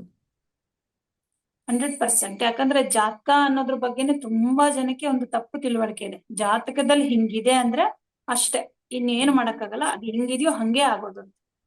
ಅದಲ್ಲ ಜಾತಕ ಅಂದ್ರೆ. ಇವಾಗ ನೋಡಿ, ಒಂದು ಟೈಮ್ ಅಲ್ಲಿ ಎಷ್ಟೋ ಮಕ್ಳು ಹುಡ್ತಾರೆ, 100 ಮಕ್ಳು ಹುಡ್ತಾರೆ. ಆದ್ರೆ ಯಾಕೆ ಒಬ್ಬರೇ ಪ್ರಧಾನ ಮಂತ್ರಿ ಆಗ್ತಾರೆ, ಒಬ್ಬರೇ ಮುಖ್ಯಮಂತ್ರಿ ಆಗ್ತಾರೆ? ಅಲ್ಲಿ ಹುಟ್ಟೋರು ಅಷ್ಟು ಜನ ಆಗ್ಬೇಕಲ್ಲ. ವೈ? ಇಲ್ಲಿ ನಾವು ಒಂದ್ ಅರ್ಥ ಮಾಡ್ಕೋಬೇಕು. ಈ ಜಾತಕ ಅನ್ನೋದು ಹೇಗೆ ಅಂದ್ರೆ, ಒಂದು ಮಗು ತಾಯಿಯ ಗರ್ಭದಲ್ಲಿ ಇದ್ದಾಗ ಆ ಮಗುವಿನ ಪೂರ್ವಜರ ಕರ್ಮಗಳು, ಅವುಗಳ ಆಧಾರದ ಮೇಲೆ ಇಂತಿಂತ ಗ್ರಹಗಳು ಇಂತಿಂತ ಮನೆಯಲ್ಲಿರ್ಬೇಕು ಅಂತ ಡಿಸೈಡ್ ಆಗಿ ಆ ಟೈಮಿಗೆ ಮಗು ಜನನ ಆಗುತ್ತೆ. ಈಗ ಹೆಂಗೆ ಅಂದ್ರೆ, ನೀವು SSLC ನಲ್ಲಿ ಏನು ಓದಿರ್ತೀರಾ ಅದ್ರ ರಿಸಲ್ಟ್ ನಿಮ್ಗೆ ಮಾರ್ಕ್ಸ್ ಕಾರ್ಡ್ ಅಲ್ಲಿ ಬರುತ್ತೆ. ಬಟ್ ನೀವು SSLC ಮಾರ್ಕ್ಸ್ ಕಾರ್ಡ್ ಅನ್ನ ನೋಡ್ಕೊಂಡು PUC ನಲ್ಲಿ ಇಷ್ಟೇ ಮಾರ್ಕ್ಸ್ ತೆಗಿತೀರಂತ ಗೆಸ್ ಮಾಡ್ಬೋದು, ಆದ್ರೆ ಪರ್ಫೆಕ್ಟ್ ಆಗಿ ಹೇಳಕ್ ಆಗಲ್ಲ. ಕರೆಕ್ಟಾ? ಈಗ 10th ಸ್ಟ್ಯಾಂಡರ್ಡ್ ಅಲ್ಲಿ ಜಸ್ಟ್ ಪಾಸ್ ಆಗಿದ್ದಂತ ಹುಡುಗ ಸ್ವಲ್ಪ ಮುತುವರ್ಜಿಯಿಂದ ಓದಿ PUC ನಲ್ಲಿ ಫಸ್ಟ್ ಕ್ಲಾಸ್ ಬರ್ಬೋದು. ಹ್ಮ್ 10th ಅಲ್ಲಿ ತುಂಬಾ ಹೈಯೆಸ್ಟ್ ಮಾರ್ಕ್ಸ್ ತೆಗೆದು PUC ನಲ್ಲಿ ಫೇಲು ಆಗ್ಬೋದು. ಹೌದು. ಇದನ್ನ ಯಾಕೆ ಹೇಳ್ತಾ ಇದ್ದೀನಿ ಅಂತಂದ್ರೆ, ಜ್ಯೋತಿಷ್ಯದಲ್ಲಿ ಜಾತಕ ಅನ್ನೋದು ನಮ್ಮ ಪೂರ್ವ ಜನ್ಮದ ಒಂದು ಕರ್ಮಾನುಸಾರವಾಗಿ ಬರುತ್ತೆ. ಆದ್ರೆ ಈ ಜನ್ಮದಲ್ಲಿ ನಾವು ಹೇಗಿದ್ದೀವಿ, ನಮ್ಮ ನಡವಳಿಕೆ ಹೇಗಿದೆ, ನಮ್ಮ ಗುಣ ಸ್ವಭಾವ ಹೇಗಿದೆ, ಎಷ್ಟು ಜನಕ್ಕೆ ನಾವು ಬಾಧೆ ಕೊಟ್ಟಿದೀವಿ, ಎಷ್ಟು ಜನಕ್ಕೆ ಸಂತೋಷ ಕೊಟ್ಟಿದೀವಿ, ಎಷ್ಟು ದಾನ ಧರ್ಮಗಳನ್ನ ಮಾಡಿದ್ವಿ, ಎಷ್ಟು ದೇವರ ಉಪಾಸನೆಗಳು, ಪೂಜೆ ಪುನಸ್ಕಾರಗಳನ್ನ, ಜಪ ತಪಗಳನ್ನ, ಸಿದ್ಧಿ ಅನುಷ್ಠಾನಗಳನ್ನ ಮಾಡಿದ್ವಿ, ಇದರ ಬೇಸಿಕ್ ಮೇಲೆ ಬಹಳಷ್ಟು ಬದಲಾವಣೆಗಳು ಆಗ್ತಾ ಹೋಗುತ್ತೆ. ಓಕೆ. ನಾವ್ ಹೀಗೆ ಅಂತ ಡಿಸೈಡ್ ಮಾಡಕ್ಕೆ ಆಗಲ್ಲ. ಹ್ಮ್ ಇನ್ಫ್ಯಾಕ್ಟ್ ನಾನು ಒಂದ್ ಮಾತು ಹೇಳ್ತೀನಿ, ತುಂಬಾ ದೇವರ ಅನುಗ್ರಹವನ್ನ ಪಡೆದಿರೋರ್ಗೆ, ಅಂದ್ರೆ ಯಾರು ತುಂಬಾ ಶ್ರದ್ಧೆಯಿಂದ ಪೂಜೆ ಪುನಸ್ಕಾರ, ಜಪ ತಪ ಧ್ಯಾನ ಇದನ್ನೆಲ್ಲ ಮಾಡೋಂಥವ್ರಿಗೆ ಜ್ಯೋತಿಷ್ಯ ನೋಡೋ ಅವಶ್ಯಕತೆನೇ ಇಲ್ಲ, ಜಾತಕ ನೋಡೋ ಅವಶ್ಯಕತೆನೇ ಇಲ್ಲ. ಓಕೆ. ಓಕೆ ಮೇಡಮ್, ಇವಾಗ ನೀವ್ ಹೇಳಿದ್ರಿ, ಇವಾಗ ಒಂದೇ ಟೈಮ್ ನಲ್ಲಿ ಹುಟ್ಟಿರೋ ಅಂತ ಮಕ್ಕಳು ಒಬ್ರು ಇದಾಗಲ್ಲ, ಒಬ್ರು ಮೇಲೆ ಬರ್ತಾರೆ, ಒಬ್ರು ಇದಾಗತ್ತೆ ಅಂತ. ಸೊ ಈ ಒಂದು ಡಿಫ್ರೆನ್ಸ್ ನ ಹೇಗೆ ಕಂಡುಹಿಡಿಯೋದು? ಯಾಕಂದ್ರೆ ಇವಾಗ ನಂದು ಕೇಳ್ಬೋದು, ಇವಾಗ ಟ್ವಿನ್ಸ್ ಇರ್ತಾರೆ, ಟ್ವಿನ್ಸ್ ಅಲ್ಲಿ ಆಲ್ಮೋಸ್ಟ್ ಒಂದೇ ಥರಾನೇ ಇರುತ್ತೆ ಅವ್ರ ಜಾತಕ. ಸೊ ಅದು ಹೇಗೆ ಬೇರೆ ಆಗುತ್ತೆ? ಇವಾಗ ಟ್ವಿನ್ಸ್ ಅಲ್ಲೂ ಅಷ್ಟೇ ಅಲ್ಲ, ಒಬ್ರು ಚೆನ್ನಾಗಿ ಮುಂದೆ ಬರ್ತಾರೆ, ಒಬ್ರು ಹಿಂದುಳ್ಕೋತಾರೆ. ಸೊ ಅದು ಹೇಗೆ ಗೊತ್ತಾಗುತ್ತೆ? ಟ್ವಿನ್ಸ್ ಮಕ್ಕಳ ಜಾತಕ ನೋಡೋದೇ ಬೇರೆ ತರ ಇರುತ್ತೆ. ಈಗ ಒಂದು ಟೈಮ್ ಅಲ್ಲಿ 2 ಮಕ್ಕಳು ಜನನ ಆದ್ರು ಅಂದ್ರೆ ಅದ್ರಲ್ಲಿ ಒಂಚೂರ್ ಮುಂಚಿತವಾಗಿ ಒಂದ್ ಮಗು ಹುಟ್ಟಿರುತ್ತಲ್ವಾ, ಒಂದು 5 ಸೆಕೆಂಡ್ ಅಲ್ಲಾದ್ರೂ ಮೊದಲು ಹುಟ್ಟಿದ ಮಗುದು ಜಾತಕ ಏನಿದೆ ಅದು ಮೊದಲನೇ ಮಗುಗೆ ಮಾತ್ರ ಅನ್ವಯ ಆಗುತ್ತೆ, 2ನೇ ಮಗುಗೆ ಆ ಜಾತಕ ಅನ್ವಯ ಆಗಲ್ಲ. 2ನೇ ಮಗುನ ಜಾತಕನ ಹೇಗ್ ನೋಡ್ಬೇಕು ಅಂದ್ರೆ, ನೀವು ಮೊದಲನೇ ಮಗು ಜಾತಕ ಏನ್ ತಗೊಂಡಿರ್ತೀರಲ್ಲ, ಅದ್ರಲ್ಲಿ ಲಗ್ನದಿಂದ 3ನೇ ಮನೆ ಅಂದ್ರೆ ತಂಗಿ ಅಥವಾ ತಮ್ಮ ಅಂತ ಹೇಳ್ತೀವಿ, 3ನೇ ಮನೆನ ಅದನ್ನ ಲಗ್ನವಾಗಿಟ್ಕೊಂಡು ಆ ಮಗು ಜಾತಕ ಅಂದ್ರೆ 2ನೇ ಮಗು ಜಾತಕನ ನೋಡ್ಬೇಕಾಗತ್ತೆ. ಓಕೆ. ಈ ಒಂದು ಕಂಪ್ಲೀಟ್ ಡಿಫ್ರೆಂಟ್, ಬೇರೆ ತರನೇ ಬರುತ್ತೆ ಅವಾಗ. ಹೌದು ಹೌದು, ಯಾಕಂದ್ರೆ ಲಗ್ನ ಬೇರೆ ಆಗಿದ್ರಿಂದ ಬೇರೆ ತರ ಆಗತ್ತೆ. ಸೊ ಇಬ್ಬರದು ಒಂದೇ ಲಗ್ನ ಆಗಿರುತ್ತಲ್ಲ, ಸೊ ಒಂದೇ ತರ ಇರಲ್ಲ. ಲಗ್ನ ಕುಂಡಲಿ ಮೊದಲನೇ ಮಗುಗ್ ಮಾತ್ರ ಜಾತಕ ಅನ್ವಯ ಆಗುತ್ತೆ, 2ನೇ ಮಗುಗೆ ಆ ಜಾತಕ ಅನ್ವಯ ಆಗಲ್ಲ, ಬೇರೆ ತರ ನೋಡ್ಬೇಕಾಗತ್ತೆ. ಓಕೆ. ಓಕೆ. ಬಟ್ ಈಗ ಕೆಲವರು ಡಿವಿಷನಲ್ ಚಾರ್ಟ್ಸ್ ಅಂದ್ರೆ ಬೇರೆ ಡಿವಿಷನಲ್ ಚಾರ್ಟ್ ಇಂದ ಗೊತ್ತಾಗತ್ತೆ ಆ ತರ, ಅದ್ರಲ್ಲಿ ಬೇರೆ ಬರುತ್ತೆ ಅಂತ ಏನೋ ಹೇಳ್ತಾರೆ. ಸೊ ಅದು ಯಾವ ರೀತಿಯಾಗಿ ಬರುತ್ತೆ? ಅದು ಚೇಂಜ್ ಅದೇನಾಗುತ್ತೆ ಅಂದ್ರೆ, ಆಗತ್ತೆ? ಕೆಲವ್ರಿಗೆ ಚೇಂಜ್ ಆಗುತ್ತೆ. ಒಂದ್ 5-6 ಸೆಕೆಂಡ್ ಅಲ್ಲೇ ಹುಟ್ಟಿದ್ರೆ ತುಂಬಾ ಬದಲಾವಣೆಗಳೇನ್ ಬರಲ್ಲ, ಆಲ್ಮೋಸ್ಟ್ ಎಲ್ಲ ಒಂದೇ ಇರುತ್ತೆ. ಕೆಲವು ಮಕ್ಕಳಿಗೆ 5 ನಿಮಿಷ 10 ನಿಮಿಷ ವ್ಯತ್ಯಾಸ ಇದ್ದಾಗ ಒಂದಿಷ್ಟು ನವಾಂಶ ಕುಂಡಲಿ ಅದ್ರಲ್ಲೆಲ್ಲ ಸ್ವಲ್ಪ ಚೇಂಜಸ್ ಇರುತ್ತೆ. ಬಟ್ ಕೆಲವು ಮಕ್ಕಳು 5 ಸೆಕೆಂಡ್ 10 ಸೆಕೆಂಡ್ ಅಲ್ಲೇ ಹುಟ್ಟಿರ್ತಾರಲ್ಲ, ಅಂತ ಅಷ್ಟೊಂದೇನ್ ಬದಲಾವಣೆಗಳು ಬರಲ್ಲ. ಬಟ್ ಈ ಅವಳಿ ಮಕ್ಕಳ ಜಾತಕ ನೋಡೋದೇ ಹೀಗೆ, ಲಗ್ನದಿಂದ 3ನೇ ಮನೆಯನ್ನ ಲಗ್ನ ಆಗಿಟ್ಕೊಂಡು 2ನೇ ಮಗು ಜಾತಕ ನೋಡ್ಬೇಕು, ಅವಾಗ ನಮ್ಗೆ ಕ್ಲೀನ್ ಆಗಿ ಗೊತ್ತಾಗುತ್ತೆ ಏನಾಗ್ತಾರೆ ಅಂತ. ಓಕೆ. ಓಕೆ, ಇದು ಹೊಸ ಕಾನ್ಸೆಪ್ಟ್. ಐ ಥಿಂಕ್ ನೋಡ್ತಾ ಇರೋರಿಗೆ ಬಹಳ ಕುತೂಹಲಕ, ಇದು ಐ ಮೀನ್ ಇಂಟ್ರೆಸ್ಟಿಂಗ್ ಆಗಿರುತ್ತೆ ಅಂತ ಅನ್ಸುತ್ತೆ ಇದು. ಅಂಡ್ ಮೇಡಮ್, ಇನ್ನೊಂದು ಕೇಳಬೇಕು ಅಂತಂದ್ರೆ, ಈಗ ಈ ವರ್ಷದಲ್ಲಂತೂ ಬಹಳ ದೊಡ್ಡ ದೊಡ್ಡ ಗ್ರಹಗಳ ಟ್ರಾನ್ಸಿಟ್ ನಡೀತು. ಅಂಡ್ ನೀವು ಕೂಡ ಈಗ ವಾರ ಭವಿಷ್ಯ, ತಿಂಗಳ ಭವಿಷ್ಯ, ರಾಶಿ ಭವಿಷ್ಯ ಎಲ್ಲ ಹೇಳ್ತೀರಾ. ಸೊ ಇದನ್ನ ಲಗ್ನದಿಂದ ನೋಡ್ಬೇಕಾ ಅಥವಾ ಚಂದ್ರ ರಾಶಿಯಿಂದ ನೋಡ್ಬೇಕಾ? ಈಗ ಗೋಚಾರ ಅಂದ್ರೆ ಬದಲಾವಣೆ, ಬದಲಾಗ್ತಿರುವಂತ ಗ್ರಹಗಳು, ಒಂದು ಮನೆಯಿಂದ ಇನ್ನೊಂದು ಮನೆಗೆ ಹೋಗ್ತಾ ಇರೋ ಗ್ರಹಗಳು, ಇದನ್ನ ರಾಶಿಯಿಂದನೇ ನೋಡ್ಬೇಕು. ಓಕೆ. ಅಂದ್ರೆ ಈ ರಾಶಿ ಅಂದ್ರೆ ಗೋಚಾರ ಫಲವನ್ನ, ವಾರ ಭವಿಷ್ಯ, ಮಾಸ ಭವಿಷ್ಯ, ಇದನ್ನೆಲ್ಲ ರಾಶಿಯಿಂದನೇ ನೋಡ್ಬೇಕು. ಲಗ್ನದ ಚಾರ್ಟ್ ಎಲ್ಲಿ ನೋಡ್ಬೇಕು ಅಂದ್ರೆ, ನಿಮ್ಮದೇ ಪರ್ಸನಲ್ ಜಾತಕ ಅಂತ ಬರುತ್ತಲ್ವಾ, ನಿಮ್ಮ ಜಾತಕ ನಿಮ್ ಬಗ್ಗೆ ಮಾತ್ರ. ಈಗ ನಾನ್ ಗೋಚಾರ ಫಲ ಅಂದ್ರೆ ಮೇಷರಾಶಿಯವ್ರು ಎಲ್ರಿಗೂ ಅನ್ವಯ ಆಗುವಾಗ ಹೇಳ್ತಾ ಇರ್ತೀನಿ. ಸೊ ಅದು ಜನರಲ್ ಆಗಿ ಆ ರಾಶಿ ಮೇಲೆ ನೋಡ್ಬೇಕು. ಈಗ ನಿಮ್ದೇ ಜಾತಕ ನೋಡ್ಬೇಕು ಅಂತಂದಾಗ ನಿಮ್ ಬಗ್ಗೆ ಮಾತ್ರ ಹೇಳ್ಬೇಕು ಅಂದ್ರೆ, ನಿಮ್ದು ಪರ್ಸನಲ್ ಜಾತಕ ಅಂತ ಇರುತ್ತೆ. ನೀವ್ ಹುಟ್ಟಿದ ಟೈಮ್ಗೆ ಇಂತಿಂತ ಗ್ರಹಗಳು ಈ ಮನೇಲಿ ಇದ್ರು, ನೀವ್ ಈ ಸಮಯದಲ್ಲಿ ಈ ಲಗ್ನದಲ್ಲಿ ಹುಟ್ಟಿದ್ರ ಅಂತ, ಆವಾಗ ನಿಮ್ದು ಲಗ್ನ ಚಾರ್ಟ್ ನೋಡಿ ಜಾತಕ ಪ್ರಿಡಿಕ್ಷನ್ ಮಾಡ್ಬೇಕು. ಓಕೆ ಮೇಡಮ್, ಈ ಆಕ್ಚುಲಿ ಇದು ನಾನು ಹೇಳ್ಬೇಕಂತಂದ್ರೆ, ನಂದೇ ಎಕ್ಸಾಂಪಲ್ ತಗೊಂಡ್ರೆ, ನಂದು ಮೇಷರಾಶಿ ಆಗುತ್ತೆ, ಮಿಥುನ ಅಥವಾ ವೃಷಭ ಲಗ್ನ ಎರಡಕ್ಕೂ ಮಧ್ಯದಲ್ಲೆಲ್ಲೋ ಇದೆ ನಂದು. ಸೊ ಈಗ ಒಂದು ಜಾತಕಕ್ಕೆ ಒಳ್ಳೆ ಗ್ರಹ ಕೆಟ್ಟ ಗ್ರಹ ಅಂತ ಇರೋದು. ನನ್ನ ಕೇಸಲ್ಲಿ ಏನಾಗತ್ತೆ, ರಾಶಿ ನೋಡ್ತು ಅಂತಂದ್ರೆ ಬೇರೆ ಆಗತ್ತೆ, ಲಗ್ನ ನೋಡ್ತು ಅಂತಂದ್ರೆ ಬೇರೆ ಆಗ್ಬಿಡತ್ತೆ. ಸೊ ಇವಾಗ ಗುರು ಗ್ರಹದಿಂದ ನಂಗೆ ಒಳ್ಳೇದಾಗತ್ತಾ ಕೆಟ್ಟದಾಗತ್ತ ಅಂತ ಹೇಗ್ ತಿಳ್ಕೊಳ್ಳೋದು? ಅಂದ್ರೆ ಇವಾಗ ಗುರು ನೋಡ್ತು ಅಂತಂದ್ರೆ ನಂಗೆ 7ನೇ ಮನೆ 10ನೇ ಮನೆ ಇದಾಗತ್ತೆ, ಮತ್ತೆ ಕುಜ ನೋಡ್ತು ಅಂತ ಹೇಳಿದ್ರೆ 6ನೇ ಮನೆ 11ನೇ ಮನೆ ಆಗತ್ತೆ. ಸೊ ಹೇಗೆ, ಐ ಮೀನ್ ಆ, ಯಾವ್ದು ಇವಾಗ ಒಳ್ಳೇದಾಗತ್ತಾ ಇಲ್ವಾ ಅನ್ನೋದು ಹೇಗೆ ಕನ್ಸಿಡರ್ ಮಾಡೋದು? ಯಾಕಂದ್ರೆ ನ್ಯಾಚುರಲಿ ಬೆನಿಫಿಕ್ ಅಂತ ಒಂದಿರತ್ತೆ, ಅಥವಾ ಈ ಜಾತಕಕ್ಕೆ ಒಳ್ಳೇದ್ ಮಾಡೋ ಅಂತ ಗ್ರಹ ಅಂತ ಒಂದಿರತ್ತೆ. ಸೊ ಅದನ್ನ ಯಾವ ರೀತಿ ಕನ್ಸಿಡರ್ ಮಾಡ್ಬೇಕು? ಇದು ಗೋಚಾರ ಫಲ ಜನರಲ್ ಆಗಿ ಎಲ್ರಿಗೂ ಅನ್ವಯ ಆಗೋದ್ರಿಂದ ಒಂದು 30% ತಗೋಬಹುದು. ಆದ್ರೆ 70% ನಿಮ್ಮ ಜಾತಕ ಅಲ್ಲಿ ನಿಮಗೆ ನಡೀತಾ ಇರುವಂತ ದಶಾಭುಕ್ತಿ. ಮತ್ತೆ ಉದಾಹರಣೆಗೆ ಇವಾಗ ನಿಮ್ಗೆ ಕುಜ ದಶೆನೆ ನಡೀತಿದೆ ಅನ್ಕೊಳ್ಳಿ, ಅವನು ನಿಮ್ಗೆ 6ನೇ ಮನೆ ಅಧಿಪತಿನೇ ಆಗಿದ್ರು ಅವನು ಎಲ್ಲಿದ್ದಾನೆ ಅನ್ನೋದು ಇಂಪಾರ್ಟೆಂಟ್. ಎಷ್ಟು ಶುಭ ಗ್ರಹದ ಜೊತೆ ಇದ್ದಾನೆ, ಲಾಭದಲ್ಲೇ ಇದ್ದ ಅನ್ಕೊಳ್ಳಿ, ಲಾಭನೇ. ಈಗ 6ನೇ ಮನೆ ಅಧಿಪತಿ ಆದ್ರೂ ಲಾಭದಲ್ಲಿದ್ದಾನು ಲಾಭನೇ. ಹಂಗೆ ಯಾವ ಮನೆಯಲ್ಲಿ ಇದ್ದಾರೆ ಅದ್ರ ಮೇಲೆ ದಶಾಭುಕ್ತಿಗೆ ಅನುಗುಣವಾಗಿ ನಮ್ಗೆ ರಿಸಲ್ಟ್ ಕೊಡ್ತಾ ಹೋಗ್ತಾರೆ. ಸೊ ಅದು ಓಕೆ, ಟ್ರಾನ್ಸಿಟ್ ಅಲ್ಲೂ ಆ ರೀತಿ ಕನ್ಸಿಡರ್ ಮಾಡ್ಬೇಕಾ? ಅಂದ್ರೆ ಅದರಿಂದ ಗೊತ್ತಾಗತ್ತಾ ಅಥವಾ ಹೇಗೆ? ಹೌದು, ಗೋಚಾರ ಫಲದಲ್ಲೂ ಕೂಡ ಕೆಲವರಿಗೆ ನೋಡಿ ಶನಿ 7.5 ಅಂತ ಹೇಳ್ತೀವಿ, ಪಂಚಮ ಶನಿ ಅಷ್ಟಮ ಶನಿ ಅಂತ ಹೇಳ್ತೀವಿ. 7.5 ನಲ್ಲೇ ಮನೆ ತಗೊಂಡಿರೋದು, ಮದ್ವೆ ಆಗಿರೋದು ನೋಡಿದೀನಿ ನಾನು. ಪಂಚಮ ಶನಿಯಲ್ಲೇ ಮದ್ವೆ ಆಗಿದೆ. ಸೊ ಯಾಕೆ ಹೀಗೆ ಅಂತಂದ್ರೆ ಅವರ ಜಾತಕದಲ್ಲಿ ಶನಿನೇ ಯೋಗಕಾರಕನಾಗಿರ್ತಾನೆ. ಒಳ್ಳೆಯ ಭಾವದಲ್ಲಿ ಶನಿ ಇದ್ದ ಅನ್ಕೊಳ್ಳಿ, ಅವ್ನು 7.5 ನಲ್ಲಿ ಬಂದಾಗೆಲ್ಲ ಒಳ್ಳೇದೇ ಮಾಡಿ ಹೋಗ್ತಾರೆ. ಆ ತರ ಅದು ಆ ಗ್ರಹಗಳು, ಎಲ್ಲಾ ಗ್ರಹಗಳಿಗೂ ಇದು ಅನ್ವಯ ಆಗುತ್ತೆ.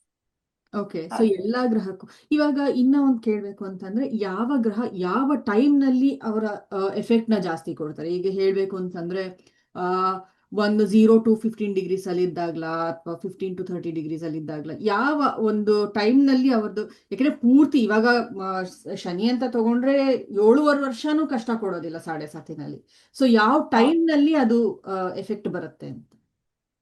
ಎಫೆಕ್ಟ್ ಮೀನ್ಸ್ ಒಳ್ಳೇದು ಆಗಿರಬಹುದು ಅಥವಾ ಕೆಟ್ಟದ್ದು ಆಗಿರಬಹುದು. 12ನೇ ಡಿಗ್ರಿಯಿಂದ 18ನೇ ಡಿಗ್ರಿಯಲ್ಲಿ ಅಷ್ಟರ ಒಳಗಡೆ ಸಂಚಾರ ಮಾಡುವಾಗ ಎಫೆಕ್ಟ್ ಜಾಸ್ತಿ ಇರುತ್ತೆ ಗ್ರಹದ್ದು. ಯಾಕಂದ್ರೆ ಅದು ಯೌವನಾವಸ್ಥೆ ಅವನಿಗೆ. ಓಕೆ, 0 ಇಂದ 6 ಡಿಗ್ರಿ ಬಂದು ಬಾಲ್ಯಾವಸ್ಥೆ ಆಗುತ್ತೆ. ಸೊ 12ರಿಂದ 18 ಡಿಗ್ರಿಯಲ್ಲಿದ್ದಾಗ ಯೌವನಾವಸ್ಥೆಯಲ್ಲಿ 100ಕ್ಕೆ 100% ಅವನಿಗೆ ತುಂಬಾ ಬಲ ಇರುತ್ತೆ. 18 ನಂತರ ಅವನು ಏನಾಗ್ತಾನೆ, ಸ್ವಲ್ಪ ವೃದ್ಧಾವಸ್ಥೆಗೆ ಬರ್ತಾ ಹೋಗ್ತಾನೆ. ಸೊ ಅವಾಗ ಸ್ವಲ್ಪ ಮಾಡ್ತಾನೆ ಪ್ರಭಾವವನ್ನ. ಇದು ನೆಗೆಟಿವ್ ಆಗಿ ಪಾಸಿಟಿವ್ ಆಗಿರ್ಬೋದು. ಜಾತಕದಲ್ಲೂ ಅಷ್ಟೇ, ಯಾವುದೇ ಗ್ರಹ 12ರಿಂದ 18 ಡಿಗ್ರಿ ಒಳಗಡೆ ಇದ್ರೆ ಅವರು ತುಂಬಾ ಅಂತ ಹೇಳಿ. ಓಕೆ, ಸೊ ಇವಾಗ ಕೆಲವ್ರ ಜಾತಕದಲ್ಲಿ ಪಾಪ ಅಂದ್ರೆ ಈಗ ಕೆಟ್ಟ ಗ್ರಹ ಅಂದ್ರೆ ಏನ್ ಹೇಳ್ತಾರೆ, 6ನೇ ಮನೆ ಲಾರ್ಡ್ ಆಗಿರ್ಬೋದು ಅಥವಾ 8ನೇ ಮನೆ ಅಧಿಪತಿ ಈಗ ಒಳ್ಳೆ ಡಿಗ್ರಿನಲ್ಲಿ ಇದ್ರೆ ಅವ್ರಿಗೆ ತೊಂದರೆ ಜಾಸ್ತಿ ಆಗತ್ತೆ ಅಂತ ಹೇಳ್ತೀರಾ? ಅಂದ್ರೆ ಅವ್ರು ಸ್ಟ್ರಾಂಗ್ ಇದಾರೆ ಅಂತ ಅರ್ಥ. ನಮ್ ಸುತ್ತಮುತ್ತ ಶತ್ರುಗಳು ತುಂಬಾ ಸ್ಟ್ರಾಂಗ್ ಇರ್ತಾರಲ್ಲ, ಅವ್ರು ಸ್ಟ್ರಾಂಗ್ ಇರ್ತಾರೆ. ಅವಾಗ ನಾವೇನ್ ಮಾಡ್ಕೋಬೇಕು, ನಮ್ಮನ್ನ ನಾವು ಸ್ಟ್ರಾಂಗ್ ಮಾಡ್ಕೋಬೇಕು. ನಮ್ಮ ಲಗ್ನಾಧಿಪತಿ, ನಮ್ಮ ಪಂಚಮಾಧಿಪತಿ, ನವಮಾಧಿಪತಿಗಳನ್ನ ನಾವು ಸ್ಟ್ರಾಂಗ್ ಮಾಡ್ಕೊಂಡಾಗ ಬೇರೆಯವ್ರು ಎಷ್ಟೇ ಹೋರಾಟ ಮಾಡಿದ್ರು, ಈಗ ಶತ್ರು ರಾಜ್ಯದವ್ರು ದಾಳಿ ಮಾಡ್ತಾರಂದ್ರೆ ಆಟೋಮೆಟಿಕ್ ಆಗಿ ಫಸ್ಟ್ ನಮ್ ಸೈನ್ಯನ ನಾವು ಬಲಪಡಿಸ್ಕೊತೀವಲ್ವಾ, ಅದೇ ತರ. ಓಕೆ ಓಕೆ, ಸೊ ವಾರಿಗೆ ಬಂದಾಗ ರೆಡಿ ಇರ್ಬೇಕು ನಮ್ಮ ಕಡೆಯಿಂದ ಸೋಲ್ಜರ್ಸ್ ಅಂತ ಹೇಳ್ತಾ ಇದೀರಾ? ಓಕೆ ಮೇಡಮ್, ಆಕ್ಚುಲಿ ಇವಾಗ ಇನ್ನೊಂದು ಕೇಳ್ಬೇಕು ಅಂತಂದ್ರೆ, ಈಗ ನಾ ಹೇಳ್ದಂಗೆ ಈ ಒಂದು ಈ ಟೈಮ್ ನಲ್ಲಿ ಅಥವಾ ಈ ವರ್ಷದಲ್ಲಿ ಈ 5 months ಅಲ್ಲೇನೆ ಬಹಳಷ್ಟು ಗ್ರಹ ಅಂದ್ರೆ 4 ದೊಡ್ಡ ದೊಡ್ಡ ಗ್ರಹ ಚೇಂಜ್ ಆಗೋಗ್ಬಿಡ್ತು. ಸೊ ಇದರಿಂದ ಯಾವ ರೀತಿಯ ಒಂದು ಎಫೆಕ್ಟ್ಸ್ ನೋಡಬಹುದು ಜನ? ಮತ್ತೆ ಏನಂದ್ರೆ ಸಡನ್ ಬದಲಾವಣೆಗಳಾಗುತ್ತೆ. ಈಗ ನೀವು ನೋಡಿರ್ಬೋದು, ಕುಜಗ್ರಹ ಕೇತು ಜೊತೆಗೆ ಬರೋಕ್ ಮುಂಚೆನೆ ಒಂದು ಯುದ್ಧ ಆಯ್ತು. ಕುಜ ಅಂದ್ರೆ ಯುದ್ಧಕ್ಕೆ ಕಾರಕ. ಅವನು ಇನ್ನೂ ಕರ್ಕಾಟಕದಲ್ಲಿ ಇದ್ದ 5-6 ತಿಂಗಳು ಕರ್ಕಾಟಕ ರಾಶಿ ಇದ್ದ, ಇವಾಗ ಸಿಂಹ ರಾಶಿಗೆ ಬರ್ತಾ ಇದ್ದಾನೆ. ಕುಜ ಸಿಂಹ ರಾಶಿಗೆ ಬರೋದು ಪ್ಲಸ್, ಆದ್ರೆ ಕೇತು ಜೊತೆನಲ್ಲಿ ಇರ್ತಾನಲ್ಲ, ಸೊ ಅದೇನಾಗತ್ತೆ, ಕುಜ ಅಂದ್ರೆ ಒಂಥರ ಅಗ್ನಿ ತತ್ವ, ಕೇತು ಅಂದ್ರೆ ಅವ್ನ ಹೊಗೆ. ಅಲ್ಲಿ ಎಲ್ಲೋ ಒಂದ್ ಕಡೆ ಹೊಗೆ ಉರಿತಿದ್ದಂತ ಹೊಗೆ ಏನಾಗತ್ತೆ, ಬ್ಲಾಸ್ಟ್ ಆಗೋದು ಅಂತ ಹೇಳ್ತೀವಿ. ಹಂಗೆ ಈಗ ಬರೋಕ್ ಮುಂಚೆನೆ ಸ್ವಲ್ಪ ಯುದ್ಧದ ಒಂದು ಸಂದರ್ಭಗಳು ಬಂತು. ಸೊ ಇನ್ನೂ ಅಲ್ಲಿರೋ ತನಕನು ಏನ್ ಬೇಕಾದ್ರೂ ಆಗ್ಬೋದು ಬದಲಾವಣೆಗಳು, ಆ ತರ ಎಲ್ಲ ಇರುತ್ತೆ. ಆಮೇಲೆ ಇವಾಗ ನೋಡಿ, ಮಿಥುನ ರಾಶಿಗೆ ಗುರು ಬಂದಿದ್ದಾನೆ. ಮಿಥುನ ರಾಶಿ ಗುರುವಿಗೆ ಶತ್ರು ಮನೆ ಆಗಿರುತ್ತೆ. ಕೆಲವೊಂದು ಕಾಯಿಲೆಗಳು, ಹೊಸ ಕಾಯಿಲೆಗಳು ಬರುತ್ತೆ ಸಹಜವಾಗಿ. ಮತ್ತೆ ಗುರು ಮನೆಯಲ್ಲಿ ಶನಿ ಬಂದಿದ್ದಾನೆ. ಗುರು ಅಂತಂದ್ರೆ ಜಡ್ಜ್, ಶನಿ ಅಂದ್ರೆ ಲಾ. ಅಲ್ಲಿಗೆ ಏನಂದ್ರೆ ತಪ್ಪು ಮಾಡಿದವರು ಸಿಕ್ಕಾಕೊಳ್ತಾರೆ, ಸಿಕ್ಕಾಕೊಳಕ್ ಮಾಡ್ತಾರೆ. ಕೆಲವರು ಸುಳ್ಳಿನ ಮುಖವಾಡ ಹೊತ್ಕೊಂಡೆಲ್ಲ ತುಂಬಾ ಜನ ಒಳ್ಳೆಯವ್ರ ತರ ಇರ್ತಾರೆ ನೋಡಿ, ಅಂತವರೆಲ್ಲ ಬೆಳಕಿಗೆ ಬರ್ತಾರೆ. ಓಕೆ ಓಕೆ, ಸೊ ಇನ್ನೊಂದು ಕೇಳ್ಬೇಕು ಅಂತಂದ್ರೆ ಬಹಳಷ್ಟು ಜನ ಇವಾಗ ಒಂದು ದೇಶದ ಒಂದು ಕುಂಡಲಿ ಅಂತ ಮಾಡ್ತಾರೆ. ಸೊ ಇಂಡಿಯಾ ಚಾರ್ಟ್ ಅಂತ ಅಂದ್ಬಿಟ್ಟು ಇಂಡಿಯಾ 1947 ಇದು ಡೇಟ್ ಆಫ್ ಅಂದ್ರೆ ಟೈಮ್ ಅಂತ ತಗೊಂಡು ಮಾಡ್ತಾರೆ. ಅದು ಎಷ್ಟು ಮಟ್ಟಿಗೆ ಸರಿ? ಆ ಸರಿ ಆಗತ್ತದು. ಯಾಕಂದ್ರೆ ಇವಾಗ ಅದ್ರ ಜಾತಕ ಅಂದ್ರೆ ಈಗ ಭಾರತ ಹುಟ್ಟಿದ ಜಾತಕ ನಮ್ಗೆ ಗೊತ್ತಿದ್ಯಾ? ಅದೇ ನಾವ್ ಅದಕ್ಕೆ. ಅದನ್ನ ಹ್ಮ್. ಆಗಲ್ಲ. ಹಾಗಾಗಿ ಸ್ವತಂತ್ರ ಬಂತು ಅಂತಂದ್ರೆ ನಮ್ಮನ್ನ ಯಾರೋ ಹಿಡ್ಕೊಂಡಿದ್ರು ಬಿಟ್ರು ಅಂತ ಅರ್ಥ. ಸೊ ಹ್ಮ್. ಆ ಟೈಮ್ ಪ್ರಕಾರ ತಗೊಂಡಾಗ ನಮ್ದು ಈ ಟೈಮ್ 12 ಗಂಟೆಲಿ ಅವರು ಬಿಟ್ಟು ಹೋದಾಗ ಹ್ಮ್. ಟೈಮ್ ಇಷ್ಟಿತ್ತು, ಅದು ಲಗ್ನ ಆಗತ್ತೆ. ಅವತ್ತಿನ ರಾಶಿ ಇದಿತ್ತು, ಅವತ್ತಿನ ನಕ್ಷತ್ರ ಇದಿತ್ತು, ಅದು ರಾಶಿ ನಕ್ಷತ್ರ ಆಗತ್ತೆ ಅಂತೇಳಿ ಅದ್ರ ಬೇಸಿಕ್ ಮೇಲೆ ನೋಡೋದು. ಈವನ್ ಭಾರತದ ಭವಿಷ್ಯ ಕೂಡ ಅದ್ರ ಮೇಲೆನೆ ನೋಡ್ಬೇಕಾಗತ್ತೆ ಭವಿಷ್ಯವನ್ನ. ಹ್ಮ್. ಇದು ಆಲ್ಮೋಸ್ಟ್ ಕರೆಕ್ಟ್ ಆಗಿ ನಾವು ನೋಡಿದ್ವಿ ಅಂದ್ರೆ ಅದು ಕರೆಕ್ಟ್ ಆಗತ್ತೆ. ಓಕೆ. ಓಕೆ ಮೇಡಮ್, ಇವಾಗ ಹೊಸದಾಗಿ ಈ ಜ್ಯೋತಿಷ್ಯನ ಕಲಿಯೋಂಥವ್ರಾಗ್ಲಿ ಅಥವಾ ಕೇಳೋಂಥವ್ರಾಗ್ಲಿ, ಇವ್ರಿಗೆ ನಿಮ್ಮ ಕಡೆಯಿಂದ ಒಂದು ಯಾವ್ದಾದ್ರು ಅಡ್ವೈಸ್ ಬರಬೇಕು ಅಂತಂದ್ರೆ ಅದೇನಿರ್ಬೋದು? ನಾನು ಆ ಜ್ಯೋತಿಷ್ಯನ ಕೇಳಿ, ಜ್ಯೋತಿಷ್ಯನ ನಂಬಿ. ಆದ್ರೆ ಜ್ಯೋತಿಷ್ಯದಲ್ಲಿ ನಾವು ಏನನ್ನ ಅಳವಡಿಸ್ಕೋಬೇಕು ಅಂತಂದ್ರೆ, ನಮ್ಮ ಜಾತಕದಲ್ಲಿ ಒಂದಿಷ್ಟು ಕರ್ಮಗಳಿರತ್ತೆ, ಅದರಿಂದ ನಮಗೆ ತೊಂದರೆ ಆಗ್ತಾ ಇದೆ. ಇದನ್ನ ಪರಿಹಾರ ಮಾಡ್ಕೊಳಕ್ಕೆ ನಾವು ಭಗವಂತನ ಮೊರೆ ಹೋಗ್ಬೇಕು. ಅಂದ್ರೆ ಜ್ಯೋತಿಷ್ಯ ಅಂದ್ರೆ ಜ್ಯೋತಿಷ್ಯದ ಲಿಮಿಟ್ ಅಲ್ಲೇ ಇರಬೇಡಿ ಅಂತ ನಾನು ಹೇಳೋದು. ಹ್ಮ್. ಕೆಲವ್ರು ಏನಾಗ್ಬಿಡ್ತಾರೆ ಅಂದ್ರೆ ತುಂಬಾ ಅಡಿಕ್ಟ್ ಆಗ್ಬಿಡ್ತಾರೆ. ಹೌದು. ಇವತ್ತೊಂದು ಇಂಟರ್ವ್ಯೂಗೆ ಹೋಗ್ಬೇಕು, ಈ ಟೈಮ್ಗೆ ಹೋಗ್ಲಾ, ಈ ಕಲರ್ ಬಟ್ಟೆ ಹಾಕೊಳ್ಳಿ, ಪ್ರತಿಯೊಂದು ಅಷ್ಟು ಅಡಿಕ್ಟ್ ಆಗೋದ್ ಬೇಡ. ಅಡಿಕ್ಟ್ ಆಗೋದ್ ಬೇಡ ನಾನು ಹೇಳೋದು. ಯಾಕಂದ್ರೆ ನಾನೇ ಎಲ್ಲದಕ್ಕೂ ಮುಹೂರ್ತ ನೋಡಲ್ಲ. ಹ್ಮ್. ತುಂಬಾ ಇಂಪಾರ್ಟೆಂಟ್ ವಿಚಾರಗಳಿದ್ರೆ ನೋಡೋಣ. ಇವಾಗ ಒಂದ್ ಮನೆ ಪಾಯ ಪೂಜೆ ಮಾಡ್ಬೇಕು, ಗೃಹ ಪ್ರವೇಶ ಮಾಡ್ಬೇಕು, ನೋಡೋದ್ ಸರಿ. ಆದ್ರೆ ಪ್ರತಿಯೊಂದಕ್ಕೂ ನಾವು ಅಡಿಕ್ಟ್ ಆಗ್ತಾ ಹೋಗ್ಬಾರ್ದು. ಯಾಕಂದ್ರೆ ಜ್ಯೋತಿಷ್ಯ ಅನ್ನೋದು ಒಂದು ಬೆಳಕು ನೋಡಿ, ಜ್ಯೋತಿ ಅಂತ ಅದ್ರಲ್ಲೇ ಇದೆ.